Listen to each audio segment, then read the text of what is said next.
Last year, you hosted the All Bank staff meeting, and you did a great job. And the execs and I would love to invite you back to it again this year. What do you think? I would be truly honored. It's great. I do have some concerns, though. Concerns? I just want to make sure that everybody can attend. So what if I do their jobs for them? There's no way you could possibly do everybody's job. I volunteer as tribute. You seen Hunger Games? No. There's It's no fine. way I got you can this. work I got everybody's this. job, Ryan. So I guess you can say that without us, the bank might go to collections. No? Nobody? You know what you should do? You should just sign up for automatic payments. I did that with my cable company, and they just pay my bill for me every month. I just give my full account number, and they just take care of the rest. Seriously, I don't even know how much my bill is. Couldn't even ballpark it. I can take it from here, Jay. Are you sure? Really? Oh, yeah. We have a badge for you. And, good luck.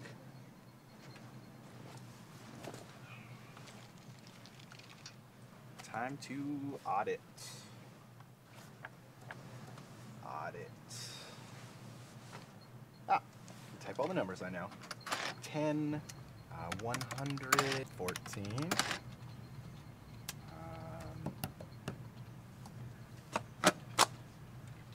Approved. Now, what if I told you I could get you lower rates? How would you do that? Would you be interested? I would. Okay, now what if I told you I could get you even lower rates than that? I don't think this is gonna work out. Yeah, okay. And so that's basically how we write a set of real estate disclosures. Yeah, I get it. It's like a user agreement, like on iTunes. Nobody reads those things anyway. We should add a line in there that gets me a free clock radio. No, iPhone. No, car. Yeah, just a little sentence in the middle. It can read something like, I hereby agree to bequeath my iPhone car to Ryan Greer upon signature. It's easy. Oh, Ryan. May I put you on a brief hold, Allie? Thank you. Okay, Ryan. So the first thing we're gonna want to do when Hey, what's this troubleshooting do? any computer. Oh, please don't push that. The first thing we're gonna want to do when we're troubleshooting any computer issue is to ask. Yeah. No, Oh, no, I got this. Yeah, have you tried unplugging it? Well, how fast did you count? Try saying hippopotamus after each number. Stop pushing that. Rhinoceros? No. Mississippi's not gonna work. I feel good about that. Making a password is so simple. It's like rhyming a bike. No, I don't know how to ride a bike. Why do you ask? No, rhyming. Hike, spike, Mike. It's super easy to rhyme a bike. Yeah, those are fake. I'll drink milk with anything. Yeah, well, when I was a kid, I had 2 different size feet, a size 6 and a size 7. Well, sir, I don't think you're a real cowboy either. How does that feel? You can't 2 divide by 0. Okay, so the California raisins, the color green, anything with Sasquatch. Man, the Matrix is the best. Now in facilities, I can do whatever I want, including hanging this full-size Matrix poster. Just like Neo, if you think about it. People's Bank is like the Matrix. I'm definitely taking the red pill. He took the blue pill. Was it the red pill? Was it the blue pill?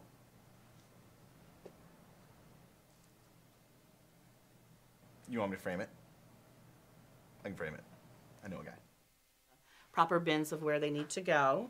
And then, of course, we have the outgoing mail. So that's all the outgoing mail from the branches. And then... Hey, Ryan.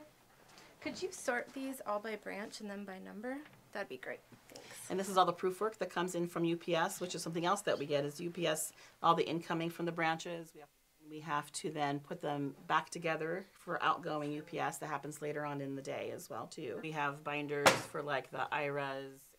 And so, of course, take the money from the customer's account. We have to hold it. We have to send them a letter. We have to log it as well, too. Though we do have resources for the HSA questions. You guys, you don't have to do all this.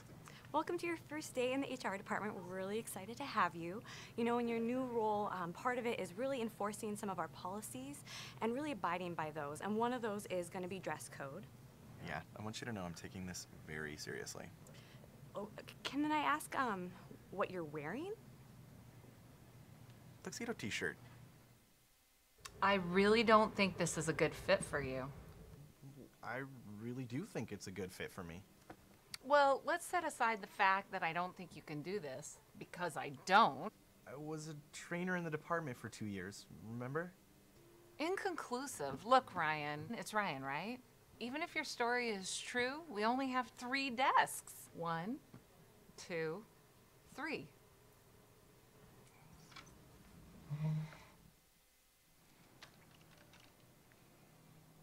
Well, my lunch break. Saves the company time. Time is money. What are you gonna do if a customer walks in? Tell them to withdraw cash. Fast. What are you gonna do if you get hungry? And that's basically what we look at to determine whether or not we're gonna do a loan. Oh, I got this buddy. Call him Chipmunk, because he can fit like a whole bag of bugles in his mouth. Anyway, he invented the ... You mean the ellipsis? It was a little tough to get a hold of right now, because he's sharing an email with his mom. Anyway, he invented t-shirt company that they print on the inside, and then you wear it inside out. Like, that's totally something you guys would take, right? No, actually we wouldn't. All right, Ryan. So diagnosing the problem is extremely important. We want to find exactly what the issue is. Time is literally money for these businesses. So last thing we want to do is guess. So I'm going to go grab terminal real quick for this customer. Don't touch anything. I'll be right back. Okay, got it.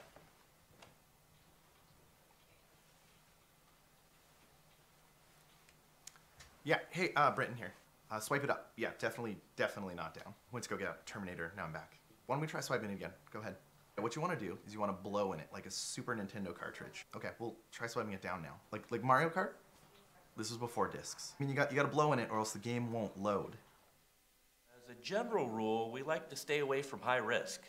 Do you not have an office? You want financial advice? Not really.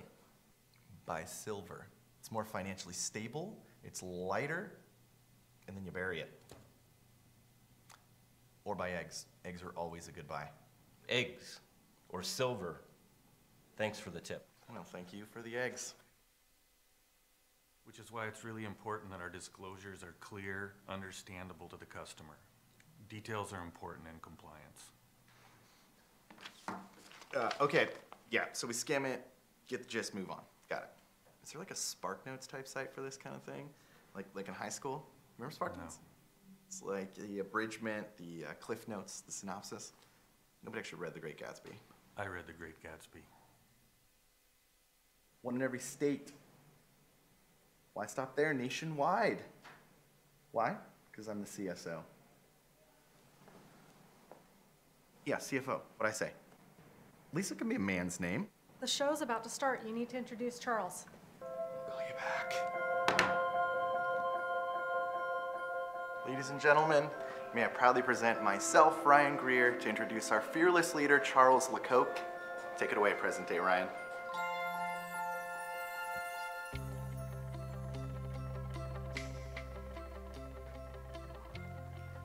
Welcome to the 2018 All Bank Staff Meeting. Please welcome Chairman of the Board and Chief Executive Officer, Charles Lecoq. Does this guy really work for us?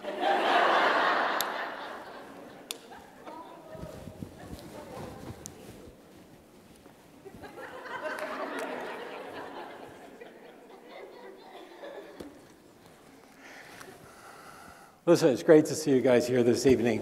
Thanks for everyone for making the effort to come here. It's a lot of fun for me. A little over, slow that volume down just a couple of notches there. It's a real pleasure for me to be in front of you and talk about the business. If I start going on too long, you can always throw your shoes at me. I know it's pretty popular these days. But before we get started, I'd like to make a couple of introductions. We have board members with us today. They're all lined up there. It's kind of like the Olympics. You know, I think they're going to give me those little color markers, green, orange, red. Anybody watch the Olympics?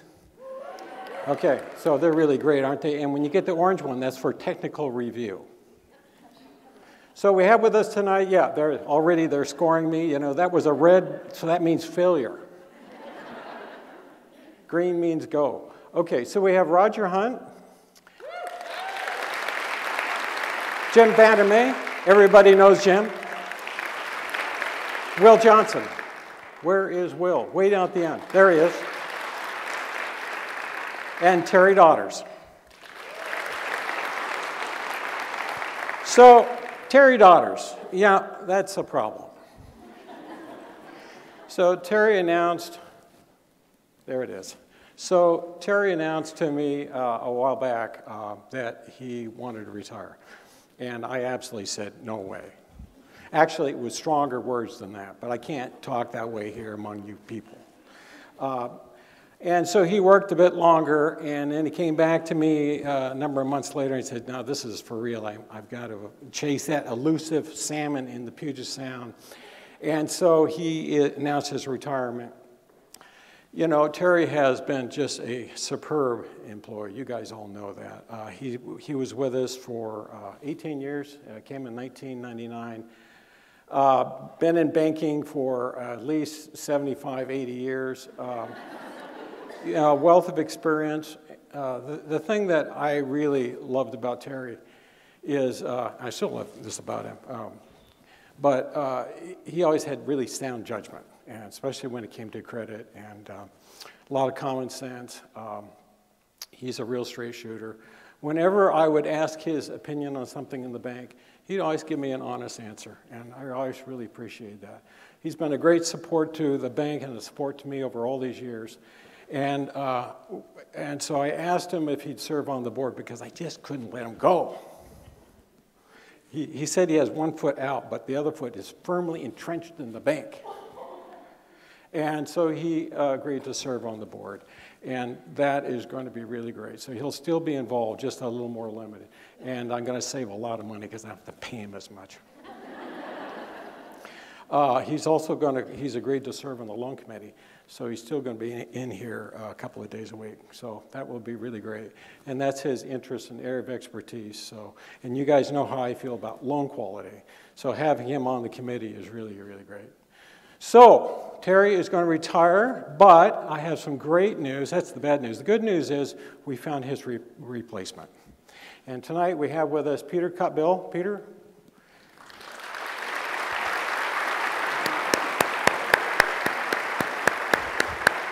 Peter is a well-known banker in the area, and we're very fortunate that he is joining our organization. He's highly qualified. He's been in business. He's been in the banking business for over 30 years in a variety of senior management positions. Well-educated, undergraduate degree in economics from University of Toronto and MBA from Buffalo University in New York. So we're very, very pleased that he's with us. And he's going to start on the 25th, I believe, of this month. Is that correct, Peter? 26th, okay. 25th is a Sunday. Yeah, I like to get them started early. So thank you, Peter. Thank you for being with us here this evening. Okay, now we get started. You thought that was the whole presentation, didn't you? Yeah, well, it wasn't. So welcome, everyone, and welcome the People's Bank family.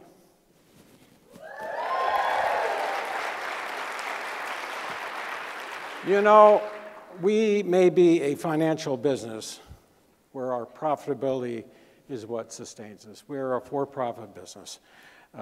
And, you know, because we're a for-profit business, it sustains us, it helps provide for our families, builds capital in the bank to keep us safe during economic downturns.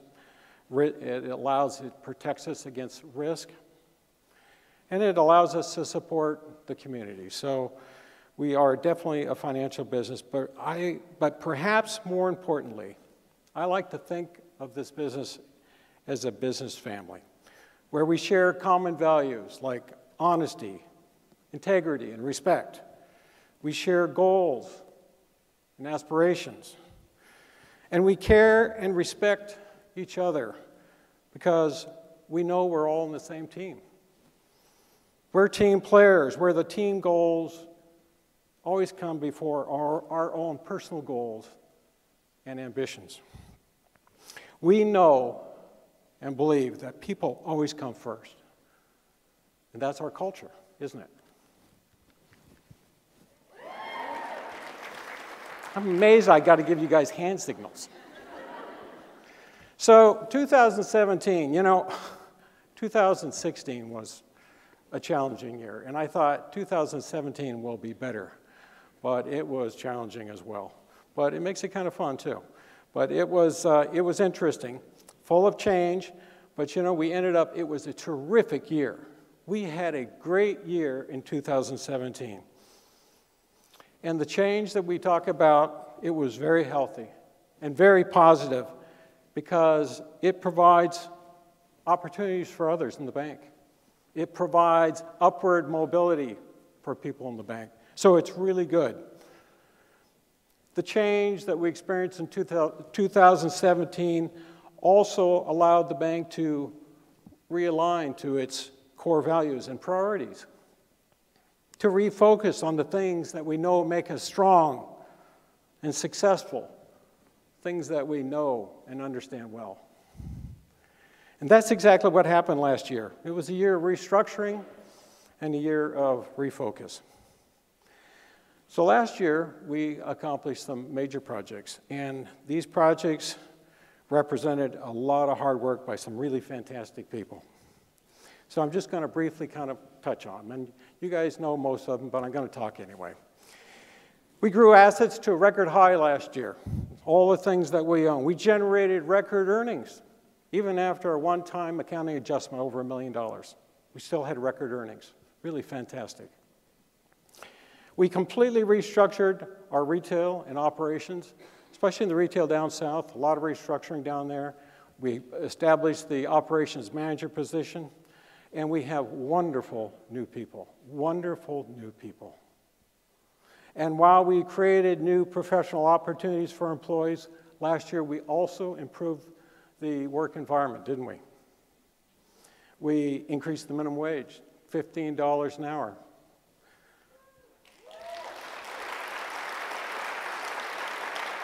We increased the 401k to dollar match to 8%.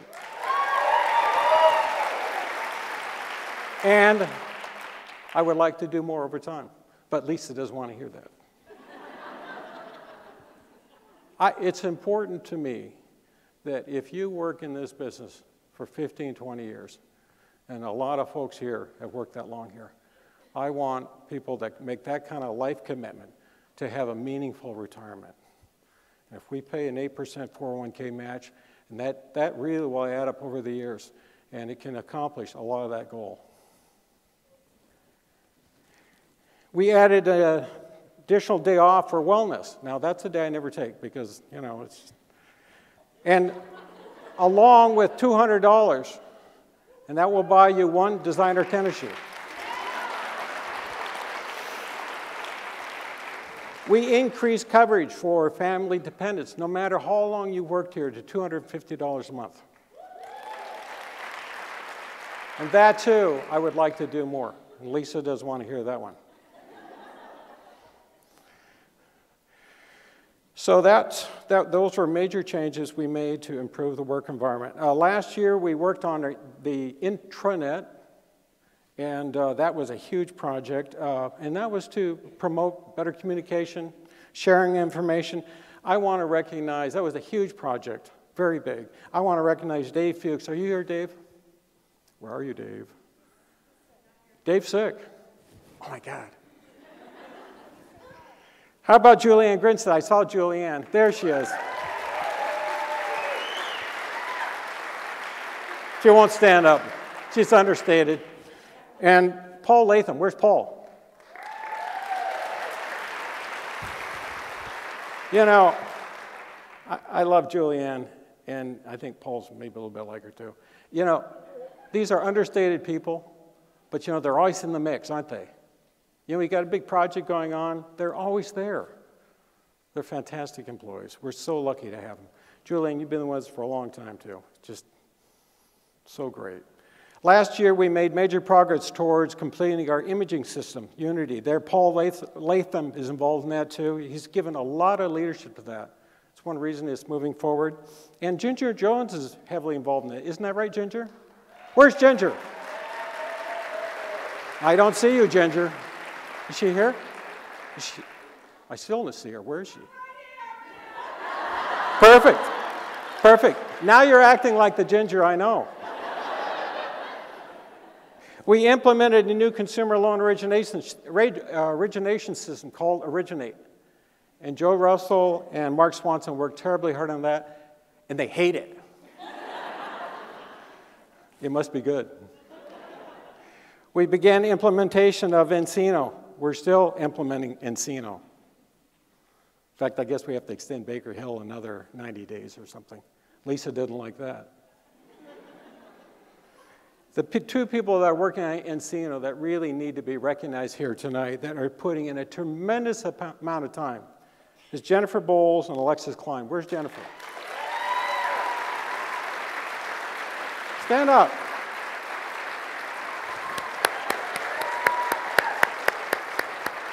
That's our new CRM, of course, commercial loan platform. Very important.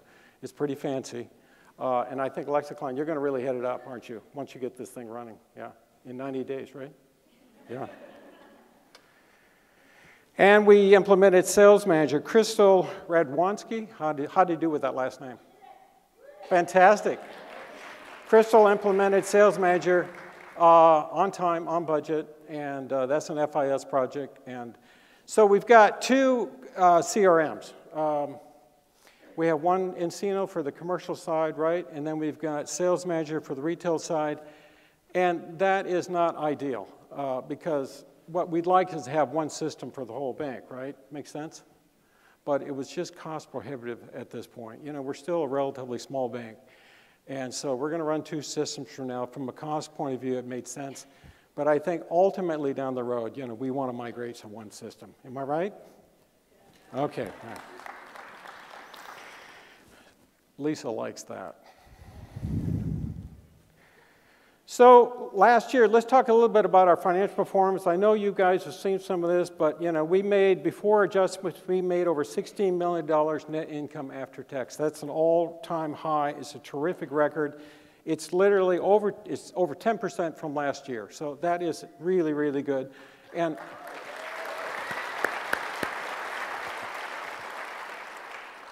you know, and we made about $15 million, these are kind of rough numbers, after the one-time tax adjustment. You know, with the corporate tax rates going from 35 to 21, we had some deferred tax assets on the asset side of our balance sheet, and we had to reevaluate them because the tax changes. So we had to write down about $1 million. And we got off easy, isn't that right, Derek? Where's Derek? Derek, he's on vacation. Oh, that's right. He's in Mexico.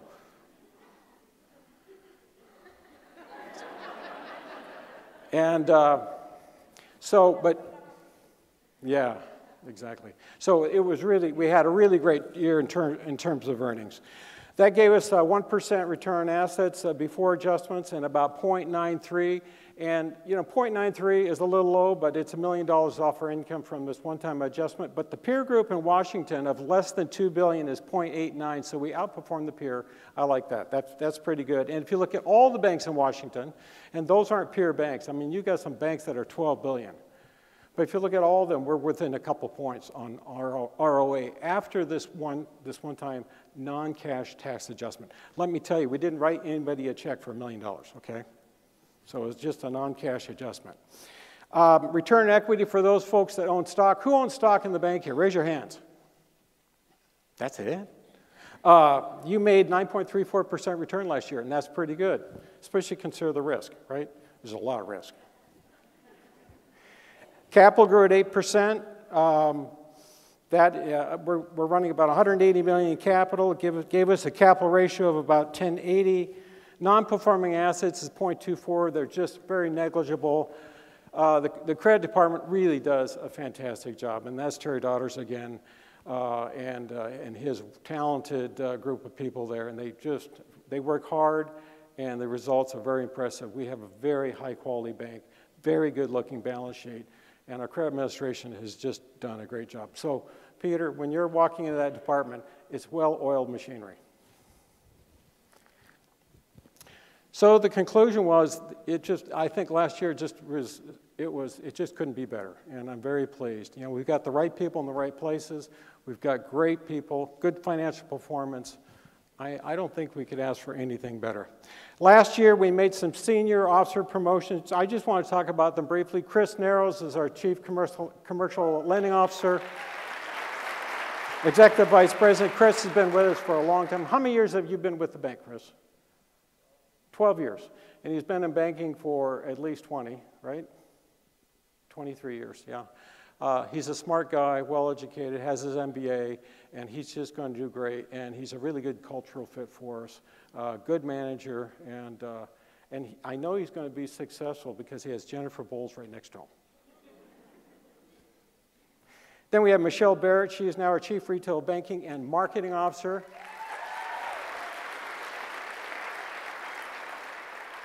Michelle is quite an extraordinary person, and you know, how long have you been with the bank now? Only 6.5 years. So she'd never been in banking before. In fact, Russ Lee showed me her resume, and she was working for the city of Bellingham. And Russ said, well, I've got this applicant, and it looks pretty good, but no banking experience, so I think I'll just throw it in the trash can. And I had this intuition. I said, no, we need to talk to her. I don't know why I said that. I say all sorts of weird stuff. And so we called her in, and I immediately liked her. You know, I mean, she's charismatic, great personality, obviously smart. And we hired her. She wasn't qualified at all. And I don't know why we hired her. But we did, and we took a chance. And great hire. You know, she's been so terrific. She went to PCBS within 3 years of being hired and graduated first in her class. I mean, how do you do that? She graduated with honors first in her class. Andy Pullman. And so then there's Andy Pullman. You know, he's just a rock star. Where is Andy? Is he here? He's on vacation. Where is he? Oh, there he is. He's hiding out. It's not really like him, is it? But Andy is, of course, in charge of retail production. And I really don't like that title. I'd probably give him a different title. But he is really doing a terrific job. He's the consummate sales manager. He's organized. He's bringing structure to our bank. He's fabulous and hard worker, really smart, and he has really passion for what he's doing. Andy, thank you for your contribution. Jennifer Evan Thompson, where's Jen? Is she here? Oh, there she is. So, you know, she took over operations for a while, but we really needed leadership in mortgage, and that's her passion and certainly her expertise. So she agreed graciously to go back and manage the mortgage department because we want single point accountability there. One person in charge. And Jennifer graciously did that. And then that allowed us to promote one of our rock star branch managers, Ali Alsos, and she is now our operations manager. Ali, are you here? Yeah. She must have rode with someone to here, so rode in the same car. Yeah, nice guy. Good chauffeur, does what he says. Okay, and finally we have Amanda Scobie. Is Amanda here tonight? Amanda? Okay. So she is now the Senior VP and Director of Auditing. So Amanda is just an extraordinary person. She is so bright and such a hard worker, and she is a terrific audit manager.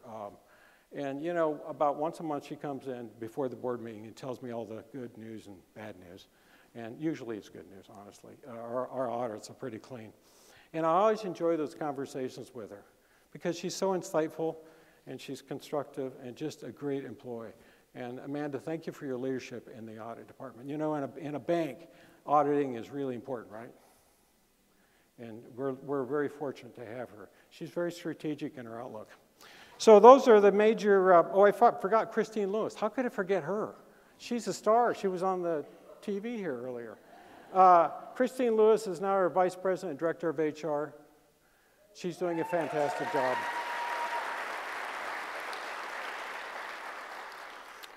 And finally, there is Holly Brown.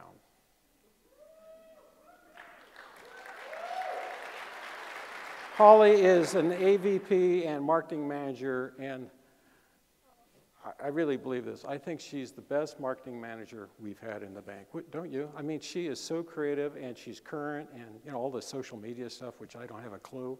But she has a terrific team, and they're producing some incredibly high quality marketing, and they're doing a majority in-house, right? Isn't most of it in-house? And she's got Kevin Canoyer. Is he here? Kevin here? Oh, he's in the booth. Oh, there, he's waving. Yeah, he's running all the equipment back there. And he's extremely talented. So it's really amazing what they're doing. And we are so fortunate to have such a strong marketing department. You know, the industry is so competitive today. I mean, it is, right? I mean, everybody wants to get into our business. And so we're going to have to be very smart, and we're going to have to be better at marketing. And what a wonderful opportunity to have a very strong marketing department that understands where we need to take the bank today in terms of how you use the media. And so I'm very encouraged with that. And it's absolutely the best marketing department I've ever seen in my career. So congratulations, Holly, and your team. And they orchestrated this whole meeting tonight, so you can see it started pretty well until I got, but. Looking at the branches briefly, I can't cover every branch, but I like to talk about the branches and the ones that really kind of performed well. Our bank deposits grew over 5%, about $75 million. That's not too bad because inflation is only running about 1.5%, so the real growth is not bad. If I look at Linden I find truly amazing. You know, this is a low-rate environment, so we're always chasing core deposits, which are checking and savings, but the CD market is not something that we're really going after right now because we just don't need the funding. And as the loan volume grows, then we probably become more active. But we're always looking for core banking, which is checking and savings. Now, Linden is a legacy market. So it's hard to grow a lot in a legacy market, especially when you've got the kind of numbers that Linden has. But the total system, there's Mary down there now. So you can nod your head if I'm off on my figures. But your branch is about $230 million. And if you had Fairway and West Linden, it's about $280 million, I think. Pretty close, Mary? She's doing the math in her head. And that's, they grew about 2.5%, but that's a lot. That's not a lot of growth as a percent, but it's a lot of dollars, right? So they're really doing well. And then there's Jeanette Van Dyken. Are you here? Third year in a row, she was a leader in fixed-rate annuity sales. Third year in a row. So what's your secret, Jeanette? So exactly. So you're selling them something. Then you do a needs assessment, and you're selling something of value, and you're meeting solutions there. Perfect. Everson, Liz Deering, are you here, Liz? Way in the back, there she is. They grew almost 7% last year to $78 million at year-end. $78 million. Barclay office, Chad Nickish. Chad, are you here? He's our new manager. They grew over 15% to $105 million. Fairhaven, Rhea Van Weerthuizen. Rhea, where are you? Rhea, you grew over 6% to $54 million out of 400 square feet. Quite extraordinary. Rhea is a nice Linden girl. Because I'm from Linden. The Van Weerthuizens, yeah, they're good people. Okay. Burlington, where's Kim Wally? Is she here? And Jody Rose, where's Jody Rose? Way over there. What's the matter? You guys aren't talking to each other? What's going on here? They grew almost 19%, and I saw their totals today. You hit 25 million, didn't you? Didn't you hit 25 million? Yeah. Burlington's starting to grow. There's great opportunity there. Keep working that. Oak Harbor. Where is Karen Shinobiff? How'd they do in that last name? Where is Karen? Is she here? Karen Shinobiff. There she is, way in the back. Congratulations, Sharon. She has been working really, really hard. She's a really active manager. She grew over 19%. That year in, they're about 24.4 million. Big increase, a lot of hard work. Andy told me she's the only branch manager that met all retail goals: deposits, loan production, Jim Slovic's part of that, referrals, and net new checking.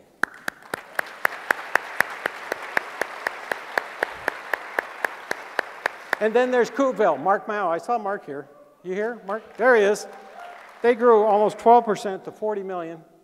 He really likes that CD special. Mill Creek, where's Melissa Siv? There she is. She's a very, very strong manager. She does a great job. They grew 7% to almost 59 million by year end. 59 million, very good. And you got a great crew there. That's a really cute branch. How many people have seen the Mill Creek branch? It's really cute. It's well done. It's right next to Starbucks. That's the thing I like. And finally, the last branch I'm going to talk about, and I'm sorry I'm not covering every branch, so you can talk to me after this meeting if you like. But Vern Woods, where's Vern? I saw him. He was talking to his kid earlier on the phone. Where's Vern? I don't see him. He's here someplace. He grew 40% to 21 million. So those are a few of the branches. Apologize for not covering everyone.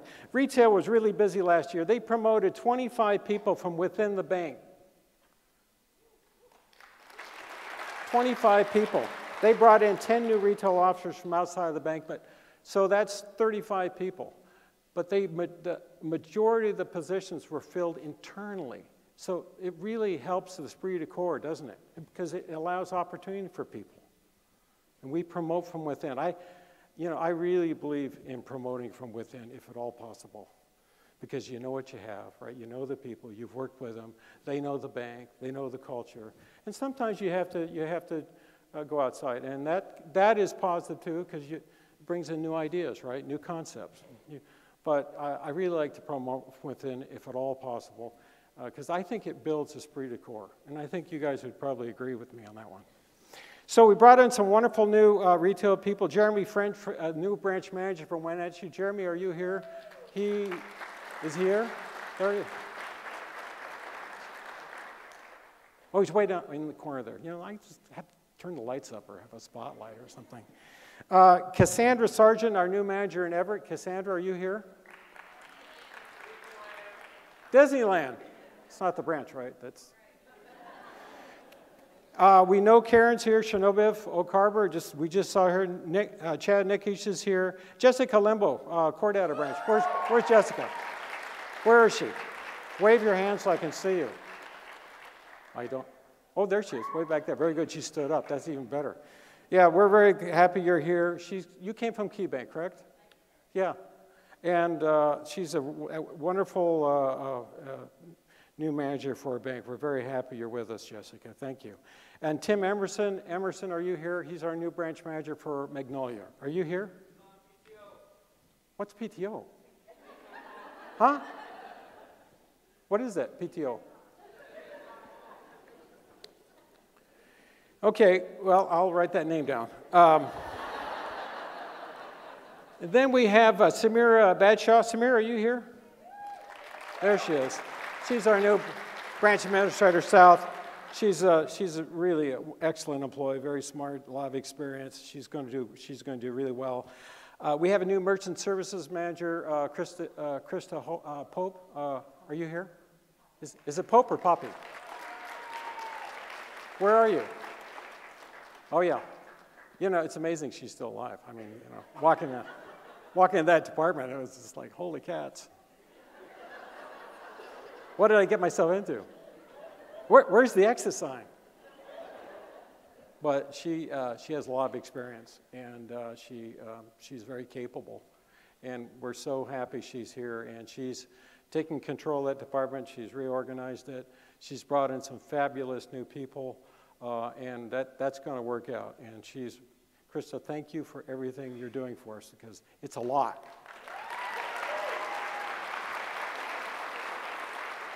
And then there's Jackie Moon, Jackie Smith Moon, Treasury, our new Treasury manager. Is she here tonight? There she is. And finally, Frank Rizzo, our Ballard manager. Frank, are you here? Way in the back? Are you hanging out with the fish bankers? Is that what you're doing? Are you hanging out with the fish bankers? That's what I thought.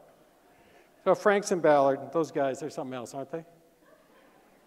It's a great branch. Now, that branch has good energy. It really does. These are great people. We're excited that they're all part of our team. Last year, retail was also busy doing the instant issue card. That was a big project, that instant issue debit card. You guys never use your debit cards.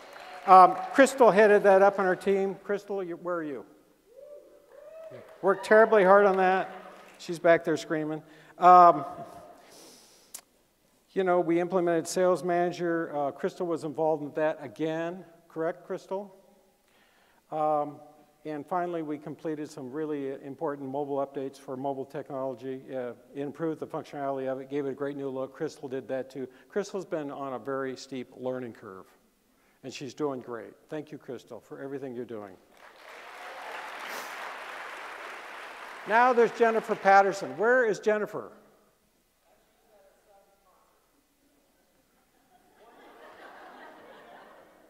What am I going to do? I guess I could just pass her by. Yeah, make a note. Well, Jennifer is quite extraordinary. You guys know that. Every year we talk about her. She runs the marine lending, and that's her niche. And she knows the business well, and she has developed incredible relationships. She's very trustworthy, and she knows her products. And she produced $35 million in new production last year. Her total portfolio is $158 million. She made $1.5 million for the bank after tax. Truly quite extraordinary. Now we're going to move on to the Home Loan Center. They closed $425 million last year. $425 million. Not a record year, but an extremely good year. I think last year they did about 475, didn't they? Is that, where's Jennifer? Yep, she's waving. Okay, she gave me one of those little green buttons. Green light. Okay, they generated about $2.8 million after tax net income, and there's some producers I want to recognize if I could here. The first one is Heidi Knierson. Heidi, are you here with us? Heidi was a big producer. Okay. She produced about $27 million that's in production. That sound about right, Heidi? Yep, okay. Got that one right. Check that one off. Steve Gray was right ahead of her, about $28 million. Steve, are you here? I know he's here because I parked right in front of his pickup. He can't get out now. Shelley Beld, I know Shelley's here. I already saw her. She did $32 million, no surprise. Shelley's a high producer, right? Where's Shelley? Right there, okay. You know, I don't know if you guys know, Shelley and I, we go back a long ways. You know, it's the Chordata days. I was like 24 years old, and she was like 15. And she was the operations supervisor for Ron Vandiot. And I was the upstart trainee. No one liked me, but they all liked Shelley. And anyway, that's a long time ago, wasn't it? Yeah, I really like Shelley. She's super. Jennifer Thompson, last year she was the #1 producer. She's an incredible mortgage lender. Jennifer, are you here with us this evening? Oh, there you go. She did almost $34 million. It was a huge year for her. And then we have the top producer. I was surprised by this, actually, because, you know, he struggled a little bit when he first got into this business, but boy, I think things have really turned around. Brent Lloyd did over $37 million in production this last year. Now, Brent, are you here? Where's Brent? He's not here. Is he here? Oh, there he is. Okay, Brent, you're my target now. So he had a big year. He's got some really good clients. He's obviously providing value because they love working with him. I know, for example, Gentry's really like the way you respond to their needs. Am I right? Gentry Homes, and they're a customer of the bank. But you know, I'm not going to give you all the credit for your great production, Brent. I'm sorry. But there's someone else I want to recognize, and that's Linda Nelson. Linda is a very, very good manager, and she works with all her lenders. and she worked with Brent, and she's been in the business a long, long time, and she's a great mentor, aren't you? You're a great mentor. Yes, she's being, yeah. And so she deserves a lot of credit for running a really, really great department. And then Joe Dallas. Are you here, Joe? No. She can't lose enough money in the mortgage department? Joe is a very good production manager. She had a good year this year. Her attitude is so positive, and it's always positive. But I mean, she had a good year. I think she actually had fun. Maybe not, but. Stacy Hudak, are you here, Stacy? Yeah. You know, these underwriters, they really are important part of this kind of production. She's got a very fantastic team. How about you got 3 underwriters working for you there? 6. Oh. She does a really good job. She's so well respected. She's just excellent. So thank you, Stacy, for your leadership there. And then we have Joel Smith. Joel, are you here? Joel is really a superb financial manager in the mortgage business. He's very detail-oriented. He's very smart. Obviously enjoys what he's doing. He adds tremendous value. Thank you, Joel, for your contribution. And then we have our new manager, Jen Thompson. So I've talked a lot about you, so I'm not talking about you anymore right now.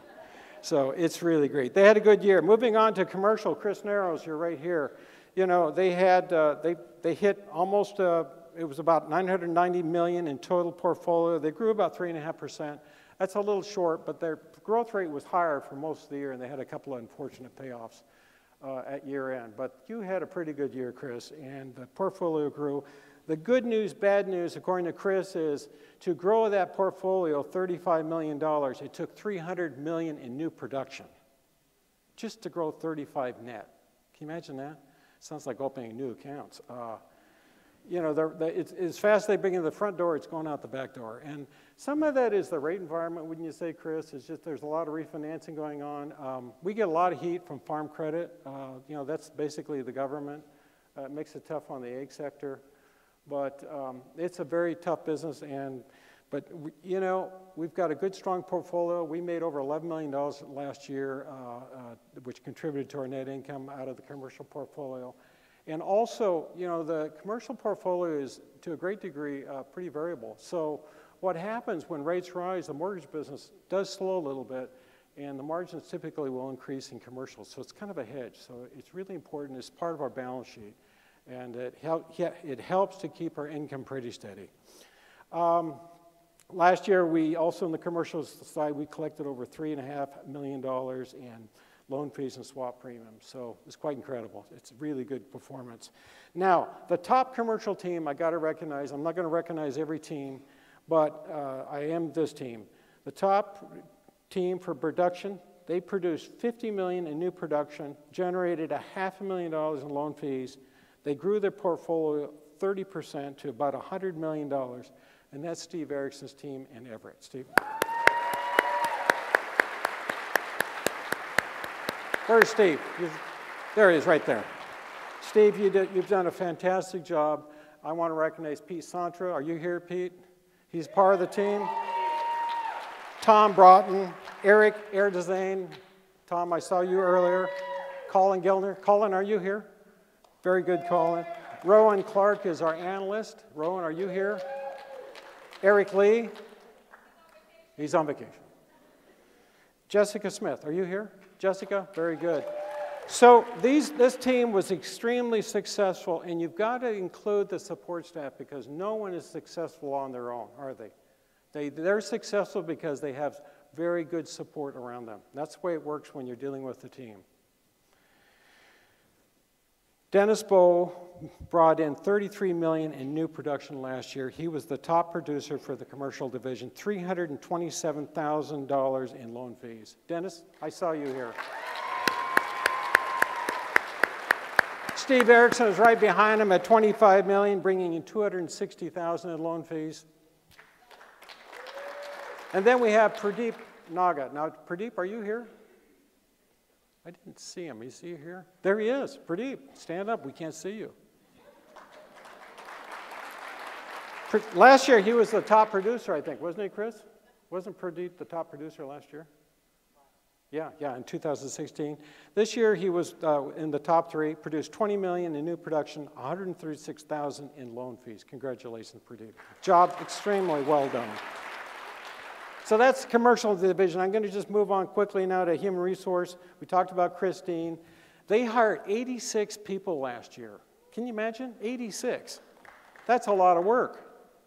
And the bank still maintained a respectable 18% turnover rate. And to put that in perspective, the peer is about 20, so we're under the peer.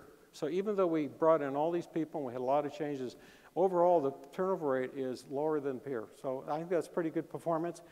Another statistic that's kind of interesting, our payroll last year was $27 million. Can you imagine? $27 million. The 401k program, which they administrate, is running about 37 in total portfolio, 37 million in our 401k. That's all you guys. And we spend over $3 million a year in healthcare for this bank, which they administrate. Over $3 million in healthcare premiums.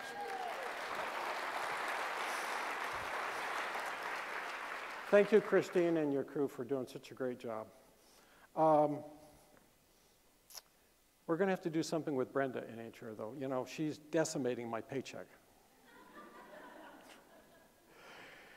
So the customer contact center, where are they? Where's Beth Marlott? There they are. You know, being in the contact center is kind of it's a difficult job. You know, they get cranky customers calling up, hanging up on them. Unless they call, I'm very polite. But, you know, they do a really great job. And there's 14 of them now, isn't that true? I think there's 14.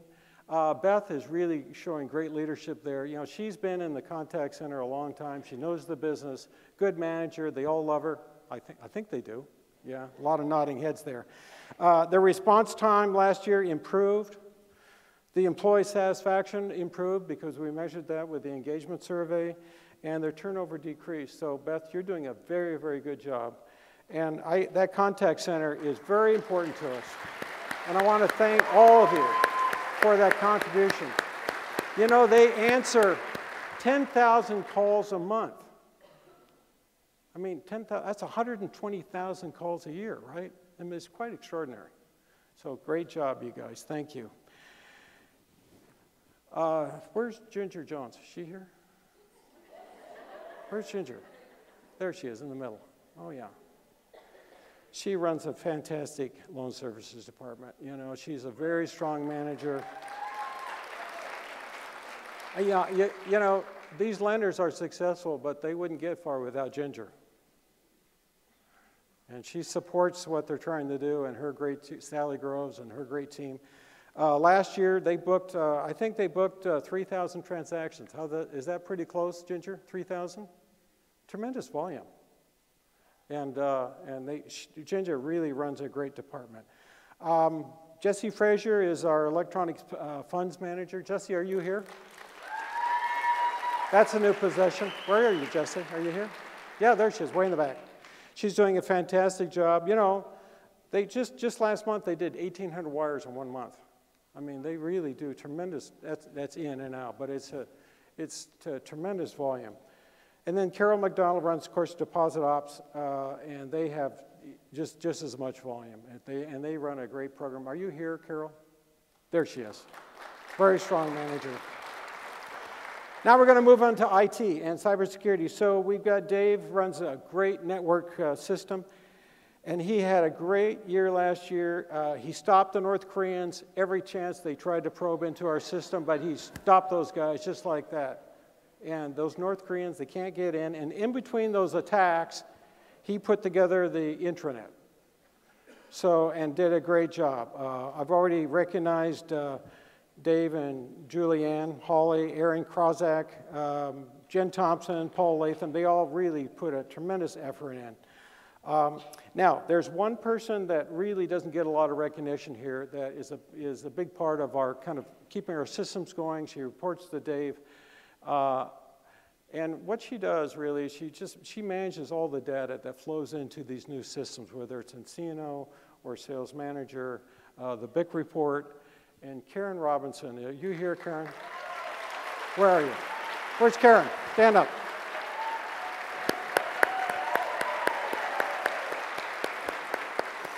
You know, Karen is one of these people who's very understated, you know, but she's always there. And the responsibility she takes, she's really doing a fine job. What a wonderful employee. Thank you, Karen. Megan Engels. Are you here, Megan? She looks pretty good on video. Maybe she's got another career going. I don't know about that Ryan, though. Does he work for us? But Megan runs a great applications and help desk area. She does, you know, I hear, Megan, I don't want to embarrass you, but I hear really great reviews about you and your department. You really do a fine job. I want to thank you for your contribution. And finally, we have compliance and regulation. No one wants to talk about that. Randy Fredlin, the compliance czar, and Melinda Kamick. It's kind of the duo there. And you know, Amanda Scobie is kind of a part of that too, because they work really closely with auditing. It's quite treacherous. But, you know, I don't really like regulation compliance very much. I'm quite vocal about that. Randy knows that. You know, it's just part of our business, but I'll tell you something. It is really a part of our business. And having good compliance and regulation is very strategic, and we are so lucky to have such a strong department. And Randy and Melinda are outstanding. And they have a very difficult job, and they do a great job. And I want to thank them for their contribution.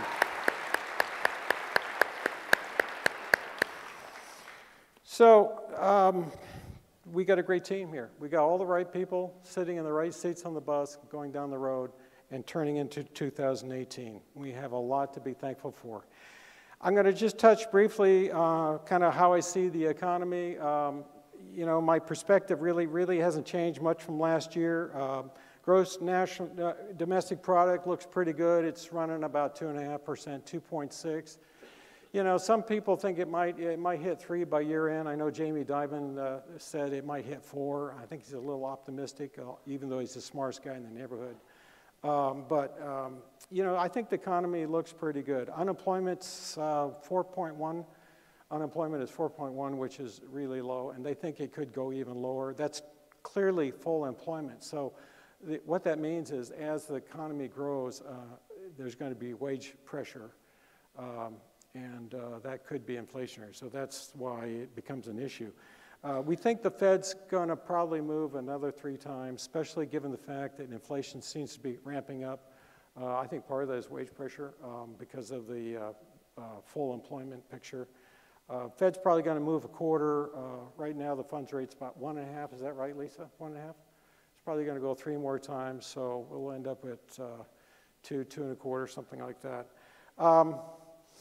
You know, I think the headwinds, from my perspective on the economy, I mean, there's always North Korea, but I don't think that's really going to happen. But I think the one thing that I don't really understand, and I think I'm not alone on this, is the major banks in the Fed, European Central Bank, Bank of London, Bank of Japan, you know, since 2009, they've injected a tremendous amount of liquidity into the world economy.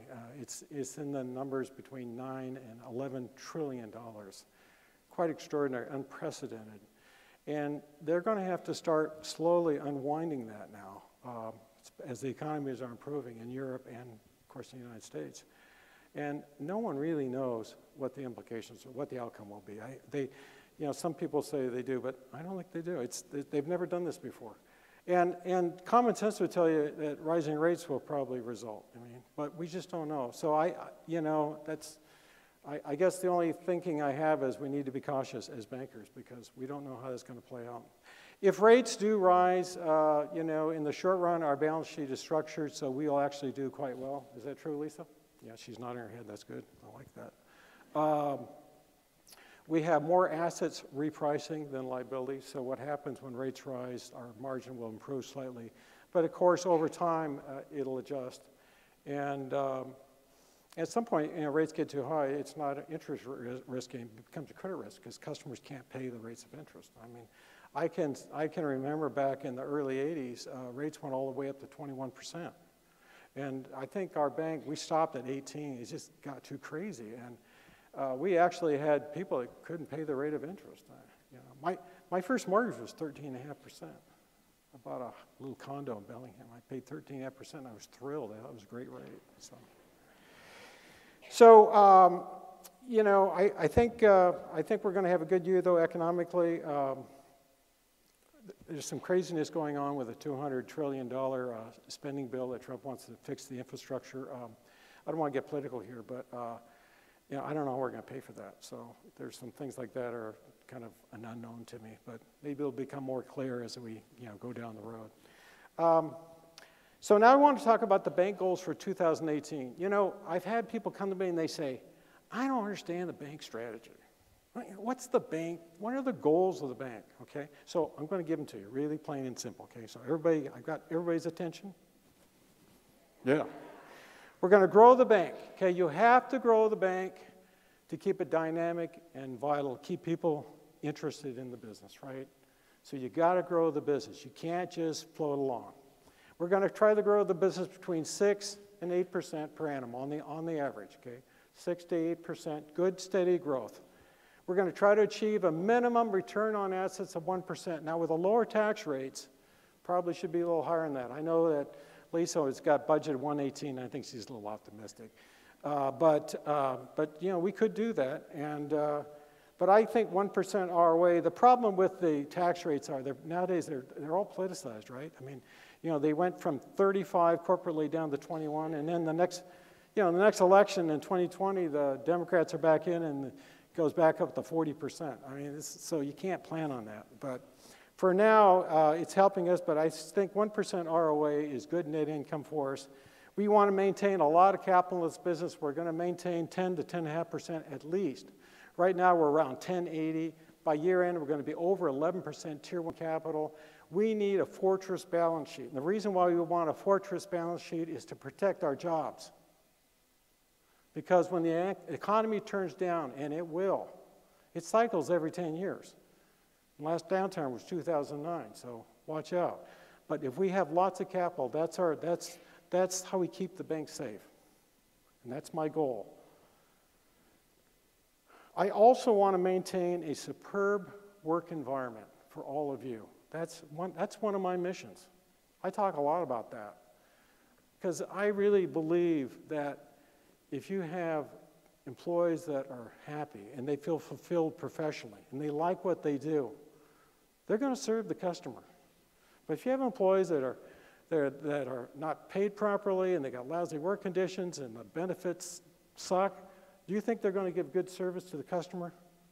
Absolutely not. So I really think it starts here. It starts with the work environment. That's my theory, and I'm sticking to it.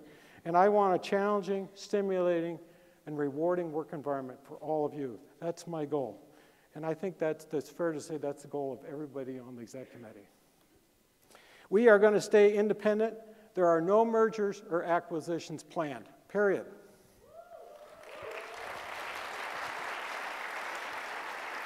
I'm getting older, and I'm getting crankier. Yes, Mary's nodding her head. But I really enjoy what I'm doing, and I have no intentions of retiring. And my son Ryan is watching this, so I'm sorry, Ryan, but I'm not retiring. I may work less over the time. Probably won't. I never take vacation. But I love this company, and I find it very interesting, very stimulating, and I enjoy coming to work. It's a huge part of my life. It was a huge part of Erwin's life. And he was unable to be with us tonight because he's got a really terrible cold and it's hard for him. But, it's part of what our family does. And all you folks are so important to us. It's more than just a business. And I think you know that. Now, I gave you the goals. Now, here's the strategy quickly. How do we accomplish these goals I just talked about? Here's the strategy. We're going to invest in people, right? Like all of you here. We want to hire great people. The first thing we want to do when we hire people, we ask ourselves, are they a good cultural fit for People's Bank, for the People's Bank family? Are they the right cultural fit? You can have people that have great skills, education, great personality, you really like them, but they're not the right cultural fit. They wouldn't work here, would they? They're like a bowl in a china shop, right? I mean, that happens. So you have to really ask yourself, will they fit who we are? If they do, then we want to hire smart people. I like smart people.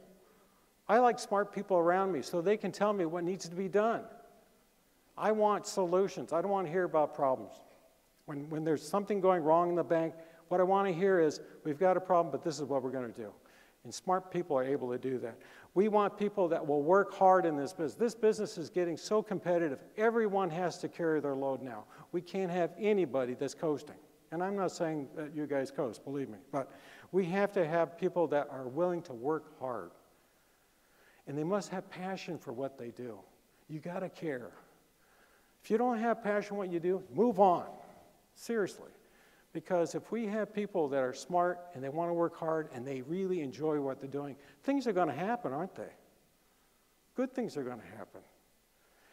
And the last thing is, they have to be team players.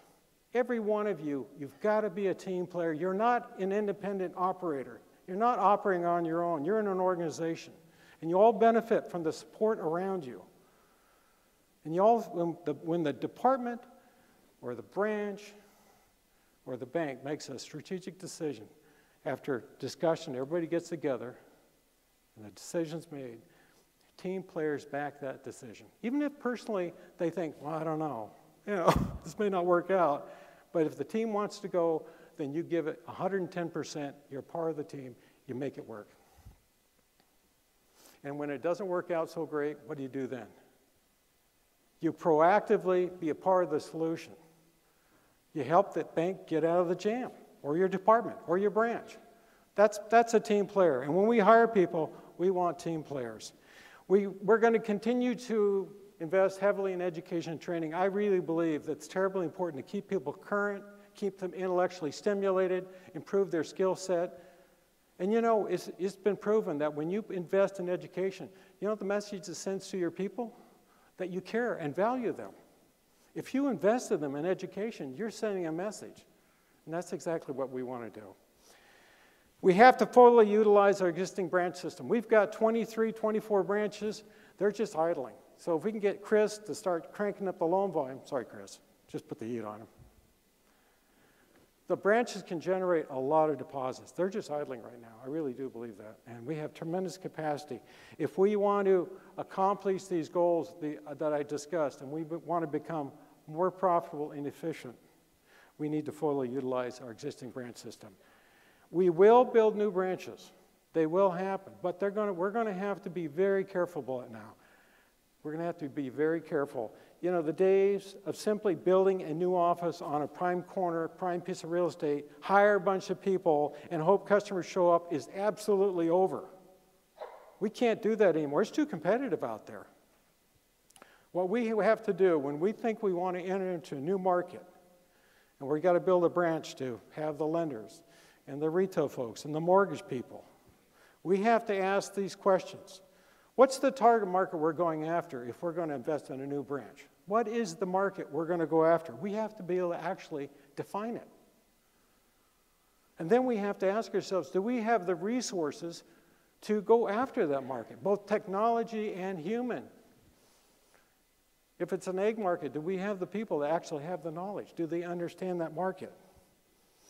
If they do, what is our competitive advantage? Are they better than the competition? Do we have better technology? We have to ask those questions. What is the value proposition that we provide? And lastly, if we're going to go into new markets, are they markets that we know and understand well? Because if they're not, if they're outside of our experience, then we got to use a lot of caution, right? And we better hire some people that really know it and people that we can trust. My theory is stick to what you know and understand well. We are going to continue to build technology. We're going to pour money into technology. We just have to. We have to, we can't be a leader in technology. We don't have the resources. We don't have a basement full of people writing code. We don't have software designers. But we can be a fast follow. And it's going to be expensive. It's going to hurt our earnings. But we have to do that. The other day we were talking about it, and some of these products are really expensive. And my position is, if we say we can't afford something the consumers want, then we're out of business. So we have to invest in our future. We have to invest in technology, meet the demands of the changing marketplace. And we got to be a fast follow. And I know Crystal, she's with me on that one. Aren't you, Crystal? Yeah. We need to use our existing technology, whether it's Sales Manager, nCino, the imaging, mobile banking. We need to fully leverage that stuff. And finally, the last thing I want to talk about is we need to deepen customer relationships. I believe we will get new customers, but a majority of our growth in the future will come from our existing customer relationships. The growth in our core deposits, our core banking relationship, checking and savings, will come from existing accounts we have. And using our technology, whether it's nCino or Precision Lender or Sales Manager, we'll use this technology to understand the data we have, to better analyze what our customers need, what the customers look like, and measure their profitability. We must strengthen our calling programs. We've got to call on our customers so that we're first in mind when they have a financial need. And lastly, this is something we really need to focus on. We have very good lending programs. We got a great commercial program. We have good retail lending. Look at all the boat loans that Jennifer makes, and then there's the mortgage department. I mean, we did $425 million in mortgages last year. And granted, a lot of those mortgages were bank customers. Jen, how many of that 425,000, can you give me an estimate of what percent of those would be existing customers and what would be new? 60-40? I bet I'm pretty close. I bet I'm pretty close on that.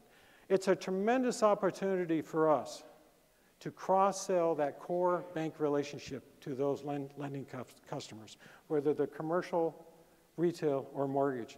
And I think we could do a lot better there. And if you want to grow this business, if you want to see this bank grow, and you want to increase our core deposits, which is our primary source of funding for the loans, then help us develop systems and cross-sell to the customers that core bank relationship. We need it. And that's an opportunity. And I think we have dropped the ball a little bit there. I think we can do a lot better. So 2018, financially, the financial goals, we're going to try to hit about $1,770,000, maybe $1,800,000 in total net income for the year. So that will be quite, total assets.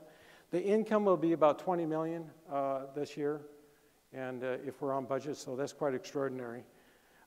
If that happens, that will be a big year. We're going to continue to work on our efficiency. Over the next 10 years, the banks that survive are the banks that are going to be the most efficient. And I would say for us, right now we're running about 68% efficiency ratio. And what that means, for every dollar revenue that's brought in, it takes 68 cents to bring it in. Is that about right, Lisa? And in the market today, we probably should be below 60. I would say we should be around 58%. So in the next 3 to 5 years, we're going to have to really work on it. And the way we're going to work on it is grow within our existing system and leverage our technology and to make sure everyone is fully at capacity and productive. That's where you become more efficient. And we can do that. And if people are busy and productive, they're going to be happier. I mean, busy hands are happy hands. Nothing's worse than sitting around and not being busy. So Mary says, geez, I'm so busy, Charles. What are you talking about? We're going to build a capital over 11%, and we're going to carry reserves about 125. So in summary, let me just finish up. I'm going to leave you with a couple of thoughts. Our company's success, it depends on the quality of the people. All you folks here tonight, the level of your skills, the knowledge you have about the marketplace that you serve, the level of your education. That's important, but perhaps more importantly is our success will depend on our ability to work cohesively as a team. And to work cohesively means we work together as team players. We work together as team players who always put our team goals ahead of our own personal goals and ambitions. You always put the bank first, ahead of your own personal goals and ambitions. The team, your department, your branch has to be number one. And all of us here have to be team players. team players, they're mentors, like Linda Nelson. She's a great mentor. She shares knowledge and skills with the people around her. That's what we all have to do, share knowledge and skills. Team players are open about what they do. They're not secretive. They're not one of these turf guarders. Don't, you can't come in here. This is my area. We've seen those people, right? I can't tell you what I'm doing. What do you want to ask me for? They're open about what they do. They share knowledge. They don't create drama in the office place because they know how non-productive it is. They don't gossip about the business in the coffee room because they know it's toxic. They support company decisions even though they may not personally support them at the time. And when things get tough, they get in there and they work hard to fix things. That's what team players do. And they share their success with those around them because team players know no one is entirely successful on their own. They need the support of everyone around them to be successful. So tonight, I encourage everyone here, be accountable for your actions and your responsibilities. Let's all be team players where we work together, operate as one bank, one team, to help build this wonderful and fulfilling work environment where we support each other, we create a customer experience that both surprises and delights the customer, where people always come first. Thank you.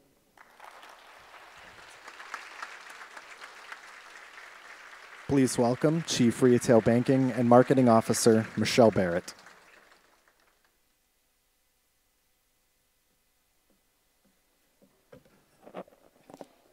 Well, good evening, and welcome to the 2018 All Bank Staff Meeting. Our theme this year is People Come First. You will hear this phrase used frequently throughout the program. Our purpose is to put our employees first to ensure that you are happy and satisfied, and therefore inspired and motivated to put our customers first. And together, we will put our communities first so that everyone can thrive. Tonight is a celebration of our values of honesty, integrity, and respect, and our people come first philosophy. At the completion of our event, you will receive our new community report, I'll show you, which is an example of our employees modeling our core values every day. The book also highlights customers and organizations in our footprint where we give back to support those who are less fortunate. You will also receive our new volunteer, can you tell I work in marketing now? T-shirts.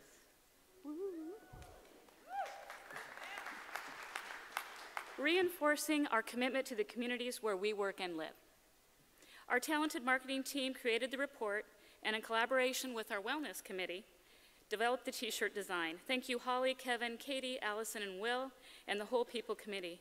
I would also like to take this opportunity to thank the marketing team because they put on this great event, and Ryan Greer as our movie star and MC.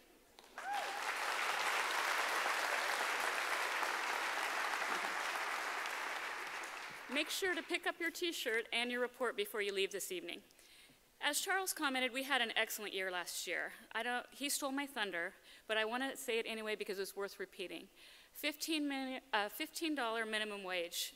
We stepped out as leaders. 8% 401k. That is just, I can't tell you how proud I am to work for this bank.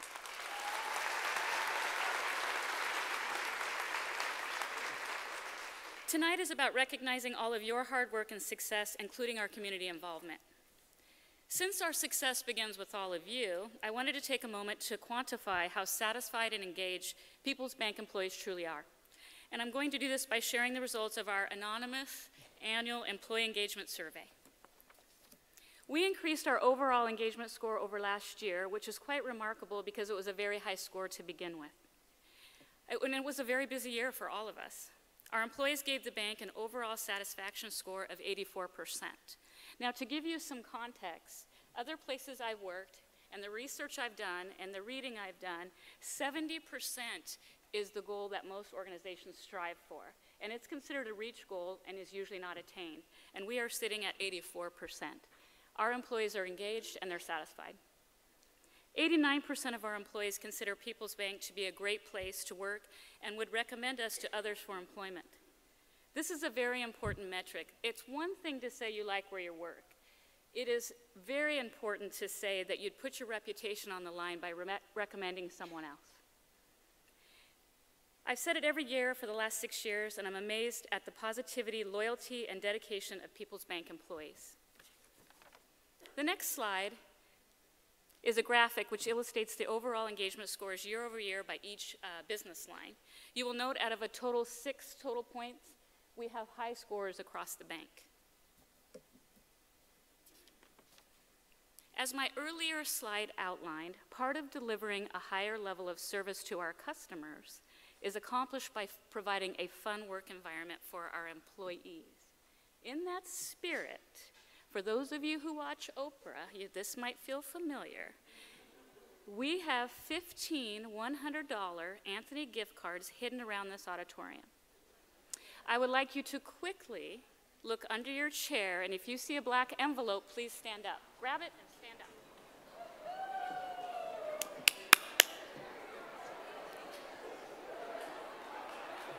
Woo!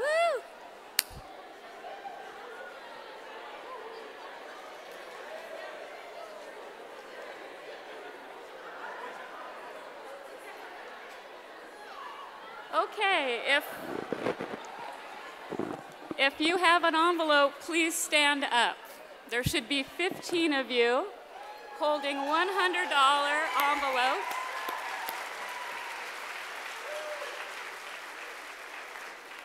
Now, for those of you, stay standing, please. So for those of you that are standing, the bank would like to buy you a nice dinner. Why? Because it's fun, and you deserve it.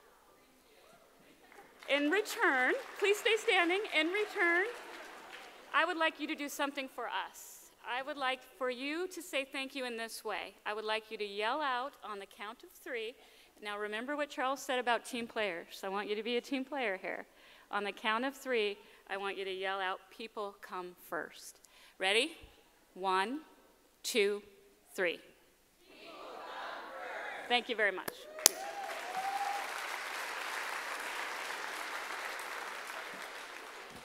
In conclusion, I'd like to introduce 2 videos that represent that people in our communities also come first.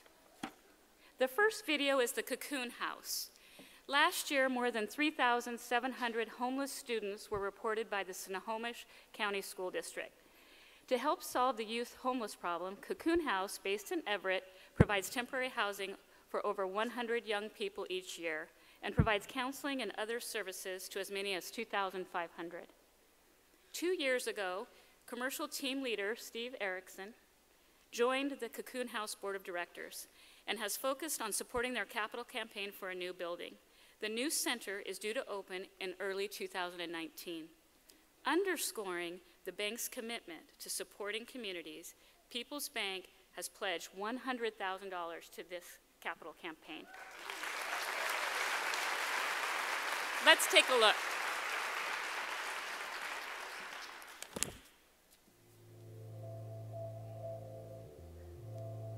I panicked, hoping for anyone to take me in with nowhere to go. The Cocoon House changed my life. I was able to have a place to stay to help me finish high school and figure out what I want out of life. For me, Cocoon House is saving lives. I mean, we've been around for over 25 years now and served over 30,000 youth and families. To me, Cocoon House means hope for the community's future. I want this community to thrive. It means stability of our communities, and it means safety for the youth that are residing in those communities.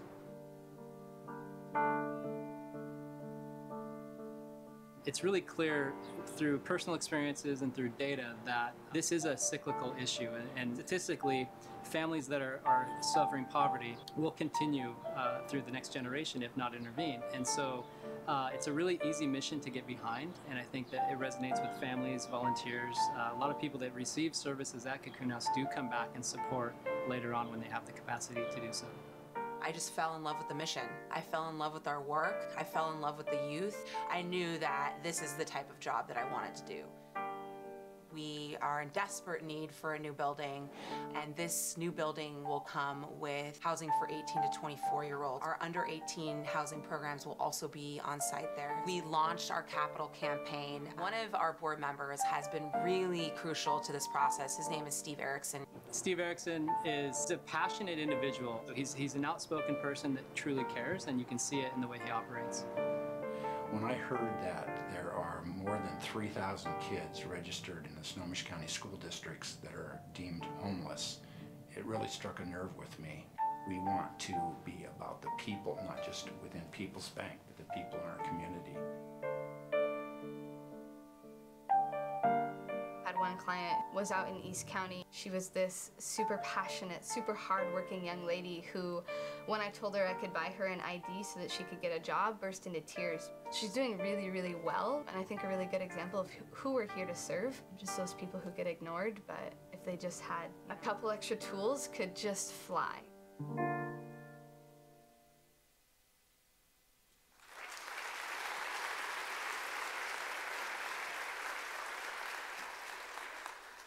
The next video spotlights Habitat for Humanity. As part of our People Come First philosophy, People's Bank is dedicated to supporting the local and regional nonprofit organizations committed to improving the communities where we serve. Last year, we invited 50 nonprofit agencies to apply for our inaugural impact grant worth $25,000. The goal of the grant was to give the money to an organization that would use the funds to impact as many people as possible in a community within our footprint. The $25,000 grant was awarded to Skagit Habitat for Humanity. The funds were used to purchase a new utility van to support the construction of new homes. Let's watch this video.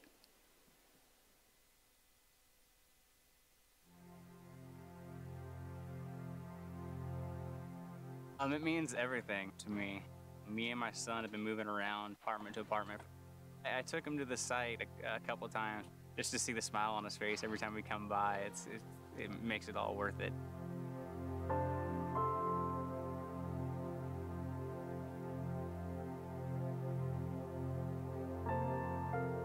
I love the mission and what we're doing and who we're working with. I mean, it's an amazing program that really changes lives, not just for families today, but for future generations. So it's teaching the families, and it's all about the success of them and giving them hope and giving them that ability to realize that they have confidence in themselves to do things beyond what they thought they could do, and then they can teach their children. So our main program is the construction site, so the building of the homes. And then we have the store, which the main function of the store is to be fundraisers for the homes. We had I think it was a 1988 truck, and it was starting to become to the point where it was going to be very costly to fix it, and you know, all of our monies we want to go back into the programs. We are thrilled with the van. For People's Bank to give us that impact grant to be able to purchase the van, that saved us $25,000 that instead of having to put it into a vehicle that was very necessary and essential for our programs, that $25,000 to purchase that vehicle, that money's now can be used to build more homes. So we're very thrilled with People's Bank. I mean, we can't thank them enough for what they're doing for our programs to allow us to concentrate on building more families, building more homes, building more community. Over the course, it's been a fantastic evolution of personal growth and just readying myself to be a homeowner, me and my family.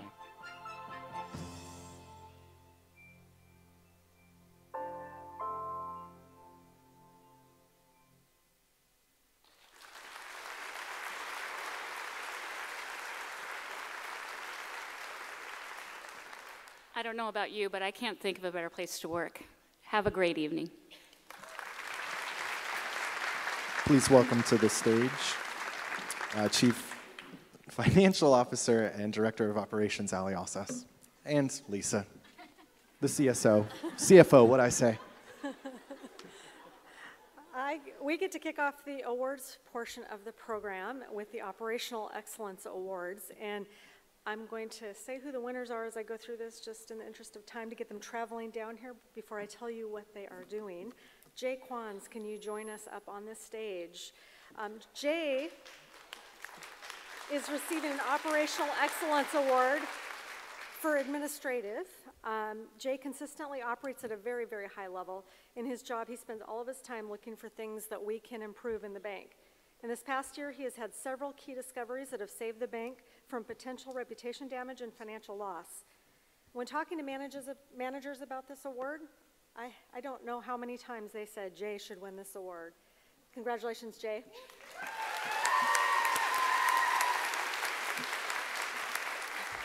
Kevin Knoyer, can you come down to the stage, please? And I'm hoping we're able to keep this a secret from him because he put the presentation together. Kevin is also winning an administrative award for operational excellence, and I think you can see the fruits of his work here tonight in the beautiful video productions we've seen. He is creating quite an excellent experience in our marketing. He communicates our brand in a compelling and professional way, graphically and through video storytelling. He's extremely hardworking and devoted to the bank. And you have all seen these beautiful videos tonight. Congratulations, Kevin.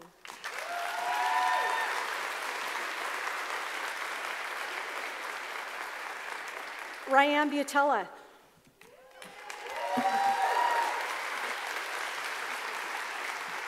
Ryan is receiving an award for support. I am certain almost everyone here, if not everyone, has talked to Ryan at one time or another. In the Human Resources Department, Ryan provides help with our very complex benefits on every single day. She has mastered all of the complexities of our plan and is very, very patient, kind, and prompt in answering the myriad of questions she receives every single day. And benefits are not easy. They are very, very, very complex, and she knows them backwards and forwards. Congratulations, Ryan. Joseph Russell. Joseph, can you come down here? Charles talked a little bit about Joseph's efforts this past year in projects. A lot of people work on these project teams. This past year, we implemented our new Originate consumer lending software. Joseph didn't get to pick that software, but he had to try to make it work. And we know that it's probably not our very favorite software, but he has worked diligently to maximize the capabilities of the software while improving our consumer loan process dramatically along the way. Congratulations, Joseph.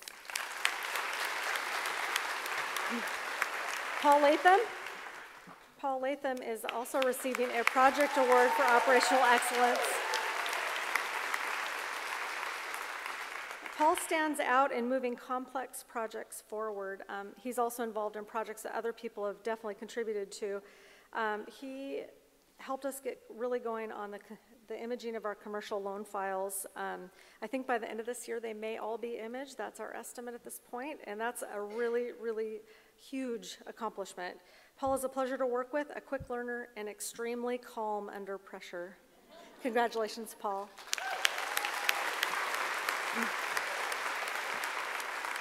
And we have one more award this year for Department of Excellence, and I'd like to award that to the Loan Operations Department. Can you all please come to the front? Come on, Loan Ops, come on. Loan operations is critical to our success in delivering excellent service to our lending clients. Come on down, or can you let them out? They're stuck. In 2017, they booked 3,281 loans, both new and renewed. They processed 17,964 loan payments, 12,460 escrow payments. They completed 3,800 maintenance requests, prepared 2,300 payoff requests, and processed 800 construction draws, and those numbers are just staggering. This department is one of the most tenured in the bank with very, very little tenure. Very little turnover is the word I was trying to say as I watched them all walk down.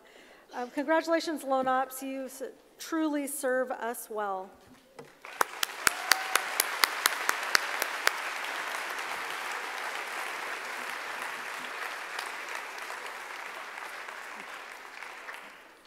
give them all one more round of applause and we'll move on.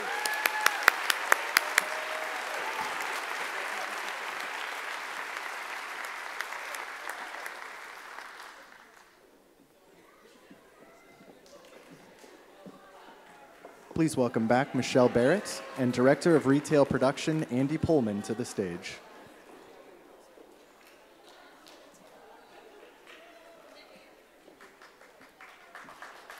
Yeah.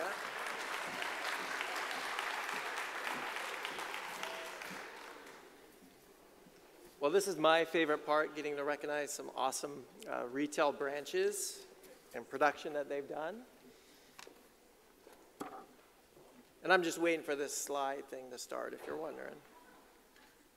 Okay, so our first branch is our top consumer loan office flagship, and that's Barclay Financial Center. Great job. If you can come up to the stage, Chad and team.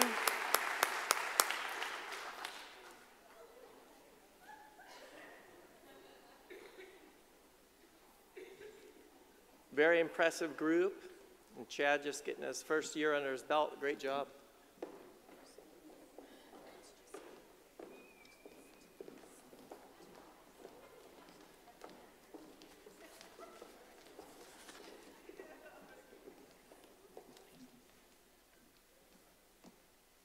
So we'll go ahead and give a hand for Barclay. And I think, and don't go anywhere, Barclay. Just go ahead and stay there. Glad you have two hands, because the top checking producer, flagship branch, Barclays Financial Center. Another winner for them. Great job.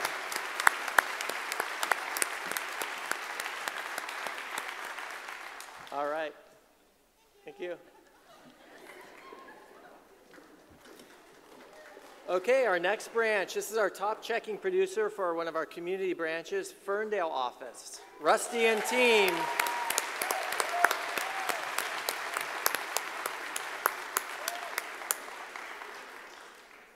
Great work.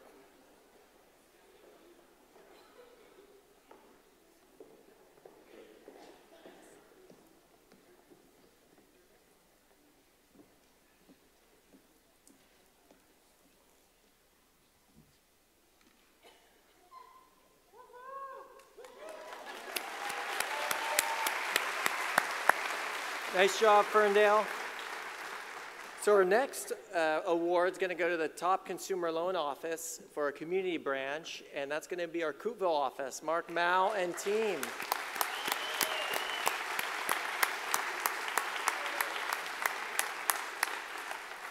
And I was talking to Mark in the place in the beginning, and he was a little frustrated because his consumer loan goals are so high for this year, but now you're seeing why, because they won, and I think it was over $3 million in production, Mark, right? Yeah, so nice work, Coupeville.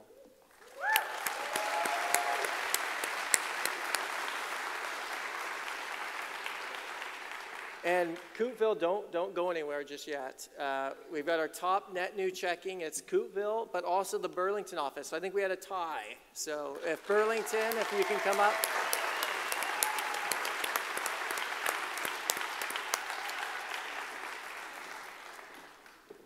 They both did a fantastic job, and I think you remember from Charles earlier, Burlington, about 19% growth in deposits, Coupeville about 12%, so really good job by both branches.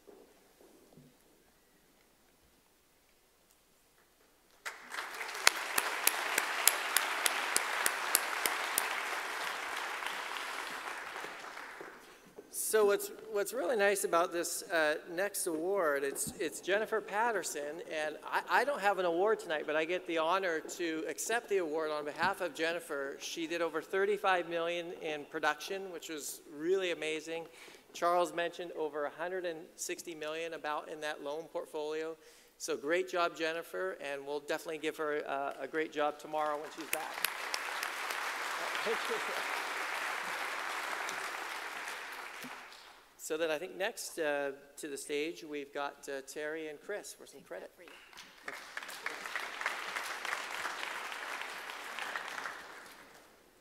Please welcome to the stage Chief Credit Officer Terry Daughters and Chief Commercial Banking Officer Chris Neros.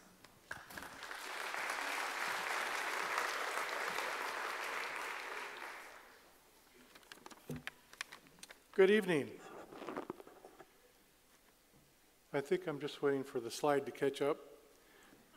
I get a privilege of introducing the Commercial Banking Awards for the Credit Administrator, or Credit Analyst of the Year Award, and the Commercial Loan Assistant Award.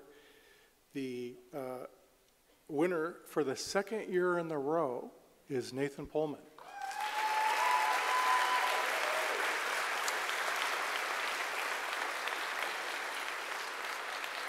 Nathan received this award last year for the same reasons why he's receiving it this year. He's a very high quality, high quantity commercial loan assistant or analyst. He works for the Barclay Commercial Banking team.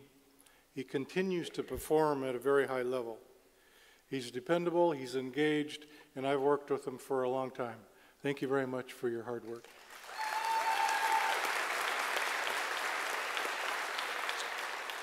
The next award goes to the Commercial Loan Assistant of the Year. The votes came in, and we actually have two. We have Amy Collins from the Wenatchee office, and we have Julia Vasconcelos.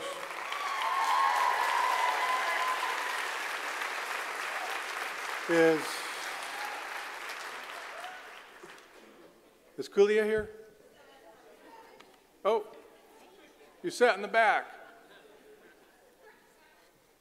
Hey, both of these commercial loan assistants are being recognized for their outstanding support that they provide their lenders in Wenatchee and in Bellingham. They both work at a level that exceeds expectations. They handle a large number of transactions. They perform their work on time with accuracy. And I understand they're also a joy to work with because they have an excellent attitude. Thank you very much.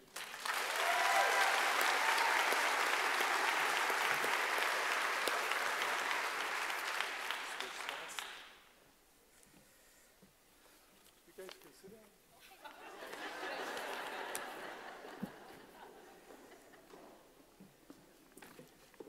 Those Analyst and Assistance Awards are really fun to present. Every lender here will tell you they get nowhere without everybody out here, and it all starts with their CBG teammates. Speaking of which, thank you, Charles, for having Jen and Alexis stand up. Saved me a little bit of recourse tomorrow. We couldn't have better partners up in the commercial division. Those two are just extremely hardworking and dedicated, pretty selfless in their efforts, so thank you, ladies. Before we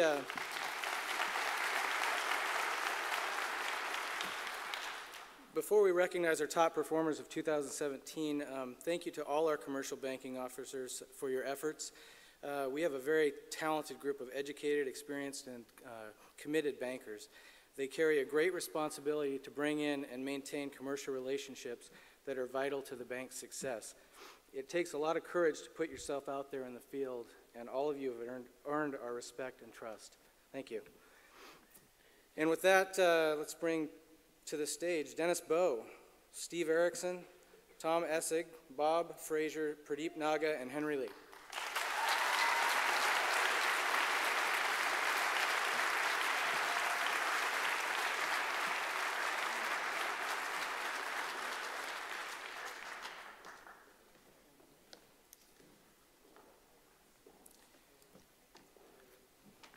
Dennis Bowe had $33.4 million in new production, $327,000 in loan fees, was number 5 in referrals and number 2 in transactions completed in 2017. He set the new bar for production and loan fees, and why not? He came over from mortgage like 5 minutes ago.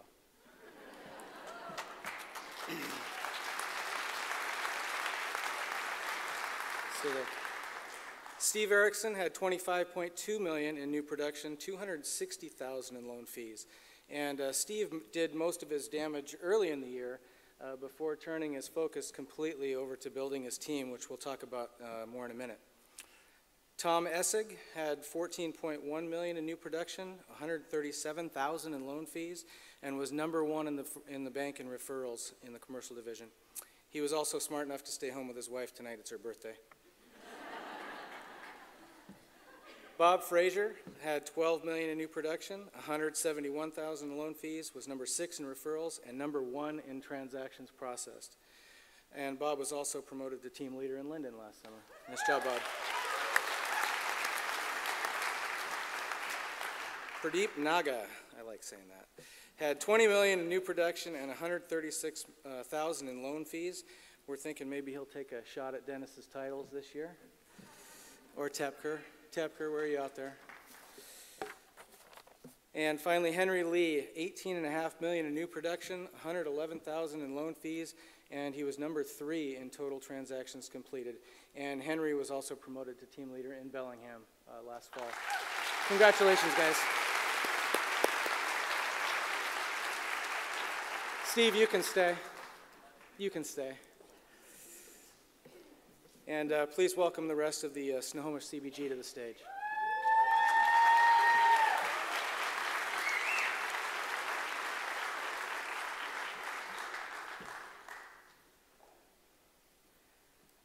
So our commercial banking groups have 3 primary production goals: new production, loan fees, and portfolio growth. And some of the highlights we had in 2017 were Linden exceeded their fee goal, Bellingham exceeded their new production goal and led the division in loan fees. Skagit Island led the division in new production and exceeded their loan fee goal. Ballard exceeded their loan fee goal and exceeded their portfolio growth goal almost exclusively via C&I loans, which is not easy to do. And Chelan Douglas exceeded their fee goal as well. One team exceeded all 3 of their goals, as Charles said earlier, and led the division in portfolio growth both in terms of dollars and percentage at 33%. Congratulations, Team Snohomish County, Outstanding Commercial Banking Group 2017.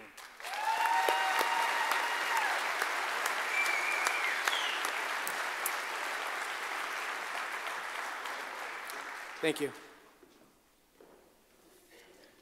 Please welcome Senior Vice President, Director of Mortgage Lending, Jennifer Evans Thompson, and Chief Financial Officer, Lisa Hefter, back to the stage.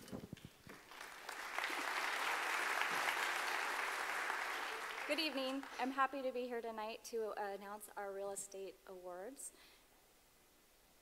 And next slide. All right, our top production, if you could help me congratulate and welcome to the stage Brett Lloyd, Jennifer Thompson, Shelley Beld, Catherine Martin, and Daryl Ansley.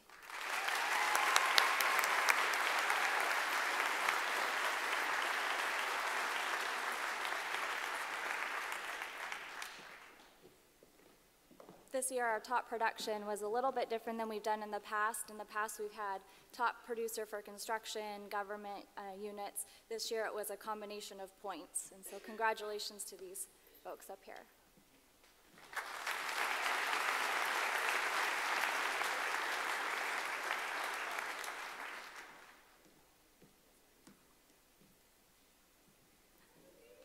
Next, I'd like to congratulate and welcome to the stage Melody Heidbreder. She's our top referrer.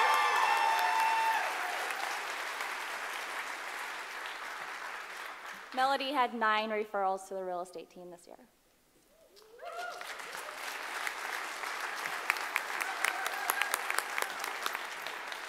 And next, I'd like to congratulate and welcome Pam Meneses to the stage. Pam is our real estate outstanding support. Pam is a loan coordinator at our Mount Vernon office for Jennifer Thompson. She does it all with a smile, with clean files, and it wouldn't be a team without Pam. So, thank you so much. A very essential part.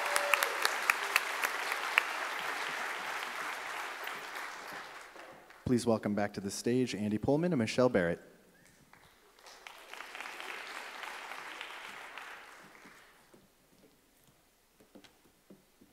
Okay, when we announce the winners for these awards, if you can all just stay on the stage, that'd be great. And our first winners are Merchant Services Top Referrer, and that's Jody Rose from Burlington. Great job, Jody. And then our next winners are top licensed banker, and I think 3 years in a row, that's Jeanette Van Dyken.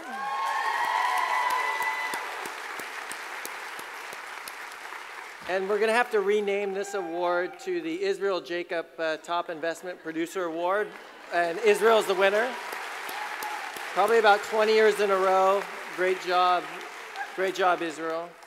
And then our People's Investments Top Refer, Nathan Lovegreen from Ferndale.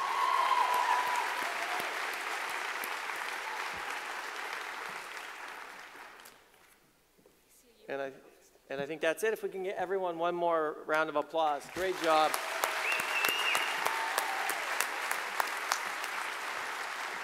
Please welcome back to the stage CFO Lisa Hefter. It's my pleasure to welcome some people to the stage for years of service. If your name is on this list, please join me on the stage. In 2007, 10 years ago, the iPhone and Kindle were released. And these folks all started at the bank. Vanessa Boyd, Stacy Hudak, Teresa Flynn. I need the slide to stay still. Okay, Shannon Herrick, Gina Strimler, Melissa Siv, Virginia Houston, Preston Vermeulen, Paul Brock, Danelle Bierlink, Jennifer Dykstra.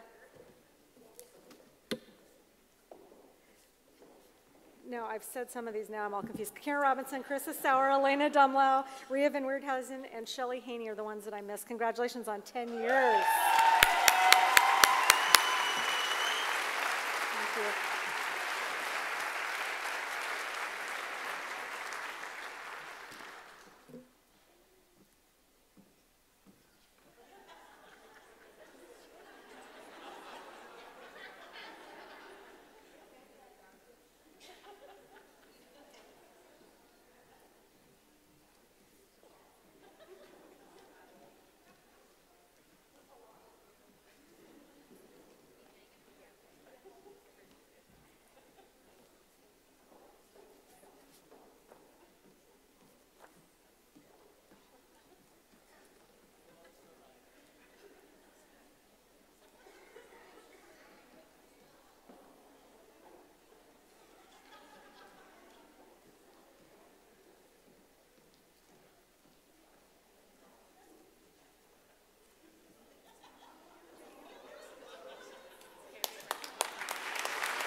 And if you're at 15 years, please come on up to the stage. We'll try to be a little more efficient in handing these out. Shauna, do you want to come up and help? In 2002, when these folks started with the bank, American Idol made its debut.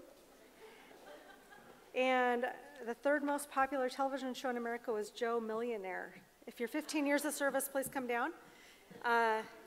Bob Frazier, Dave Fuchs is home ill, Nathan Lovegren, Randy Fredlin, Rosalind Hayes, Lad Vandehoof, Megan Engels, Colleen Joel Suter, Jennifer Covey, and Rusty Ellefson.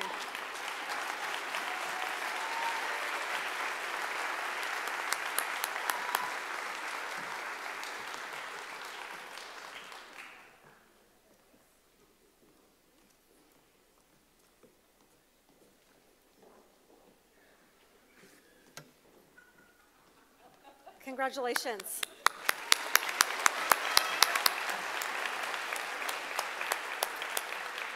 We have 3 for 20 years of service. Wi-Fi was introduced in 1997 when these folks started. If you can come on down to the stage, Amy Nickel, Israel Jacob, and Katie Sims. Also in 1997, the Green Bay Packers won the Super Bowl. Congratulations on 20 years.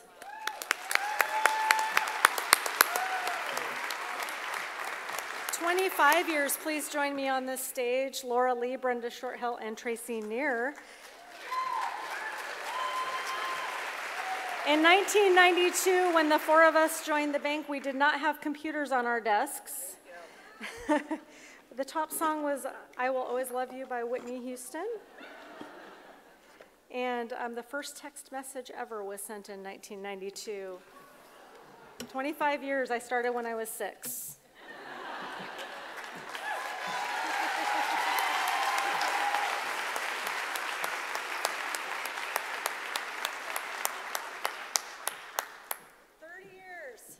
Mary Compton.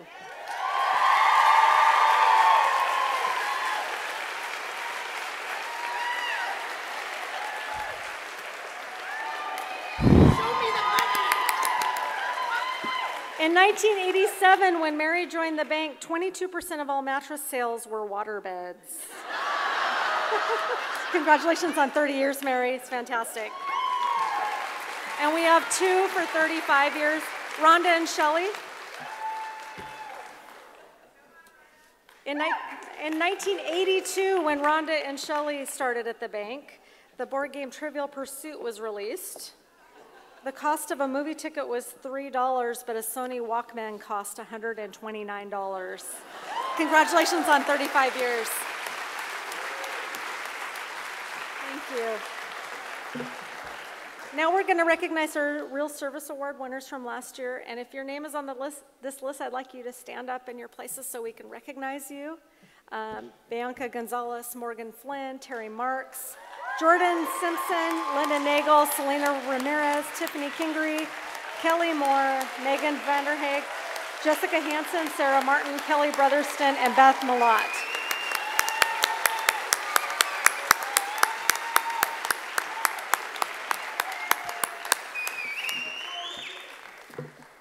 And it is my pleasure to read one of the nominations for our Real Service All-Star of the Year, Beth Malott. Come to the stage, Beth. So I just wanted to read one of the nominations that she received in this past year because I think it's really important to recognize what she is doing on a everyday basis in our contact center. Beth Malott exemplifies the true meaning of team player and is a true team leader. In working with her colleagues, she always has a positive can-do attitude and cooperatively supports in any way she can. She sincerely cares about the customer, consistently providing a higher level of service. Beth takes ownership of the situation she comes across on a daily basis by being proactive, offering to outreach to the customer herself to assist in finding solutions to meet customers' expectations. She leads by example, by going above and beyond. Her ability to successfully manage those difficult customer situations is an area she excels in, finding a solution and turning a negative into a positive. Beth truly deserves this award. Congratulations, Beth.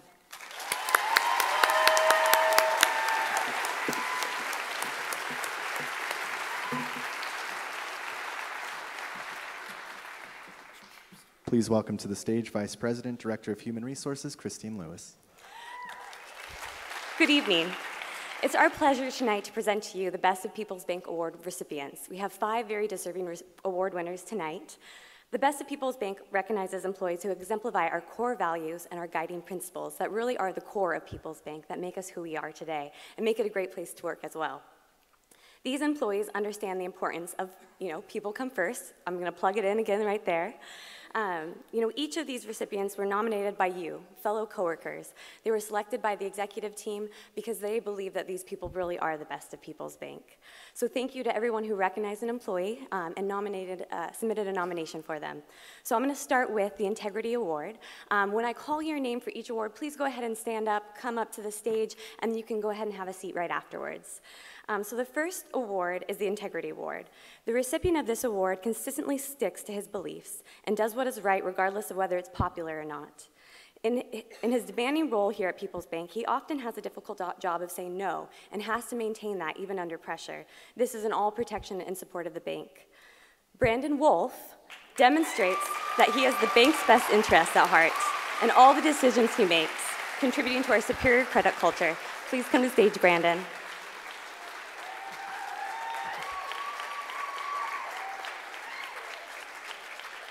So Brandon's worked with the bank for 11 years. For you, those of you who don't know him, he's our credit administrator in our credit administration department at Barclay.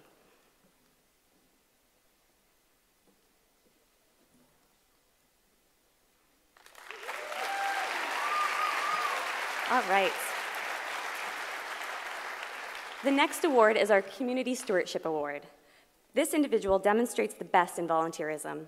Through the Be the One program, hint, hint, this individual has faithfully given her personal time to mentor a high school student who is now on track to graduate because of her stabilizing influence.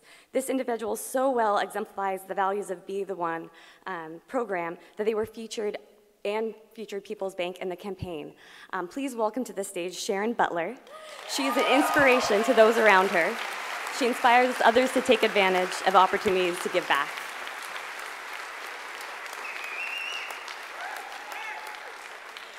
Sharon's been with the bank for 7 years. She's a commercial loan assistant for a commercial banking group in Linden. Congratulations, Sharon.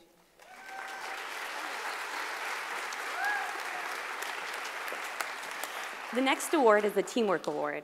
So, into this person's very short time with People's Bank, this individual has demonstrated his true leadership, true team player. He is always willing to collaborate with fellow coworkers to successfully achieve a common goal and to support those around him. Silver Garcia is always willing to lend a hand to a coworker and always looks out for the best of others. Is Silver here tonight? So he might be streaming live. So If you're watching, watching, congratulations, Silver. He's been with the bank for 8 years. He's a RM at Wenatchee. The next award is the Mentorship Award. So the recipient of this Mentorship Award personifies everything that a mentor should be. She is a direct and considerate leader, very reliable and always available to help. She is always willing to listen and puts others first. Stacy Hudak operates daily with kind attitude, is a wonderful supervisor, leader, and friend, and is a true asset to People's Bank. Stacy's been with the bank for 10 years. She's the mortgage loan underwriting manager for our mortgage loan ops department at the Olympic Building. All right, so the final award is the Chairman of Excellence Award. So this recipient of this award received 13 nominations across all different 5 categories of the survey. She comes to work every day prepared and willing to offer excellent service to everyone she comes in contact with. She is admired for her cheerful attitude, no matter the situation, her unfailing reliability, and her vast knowledge and experience. She also makes the most amazing chicken salad croissant sandwiches. Please welcome to the stage, Barb Pulley.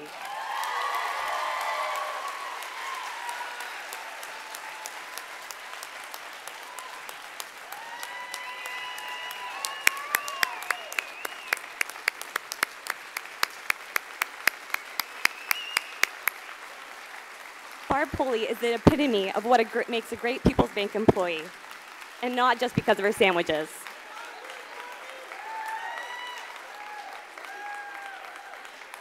Barb has been with the bank for 29 years. It will be 30 years on March 1st.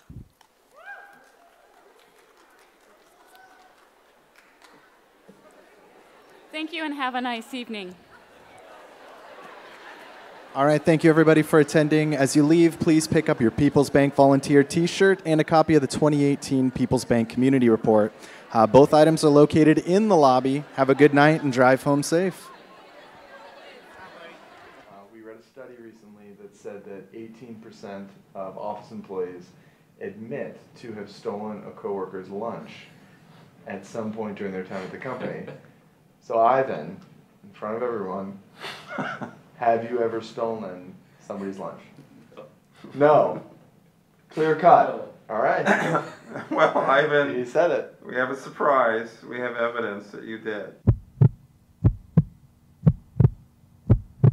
No, I'm just kidding. Have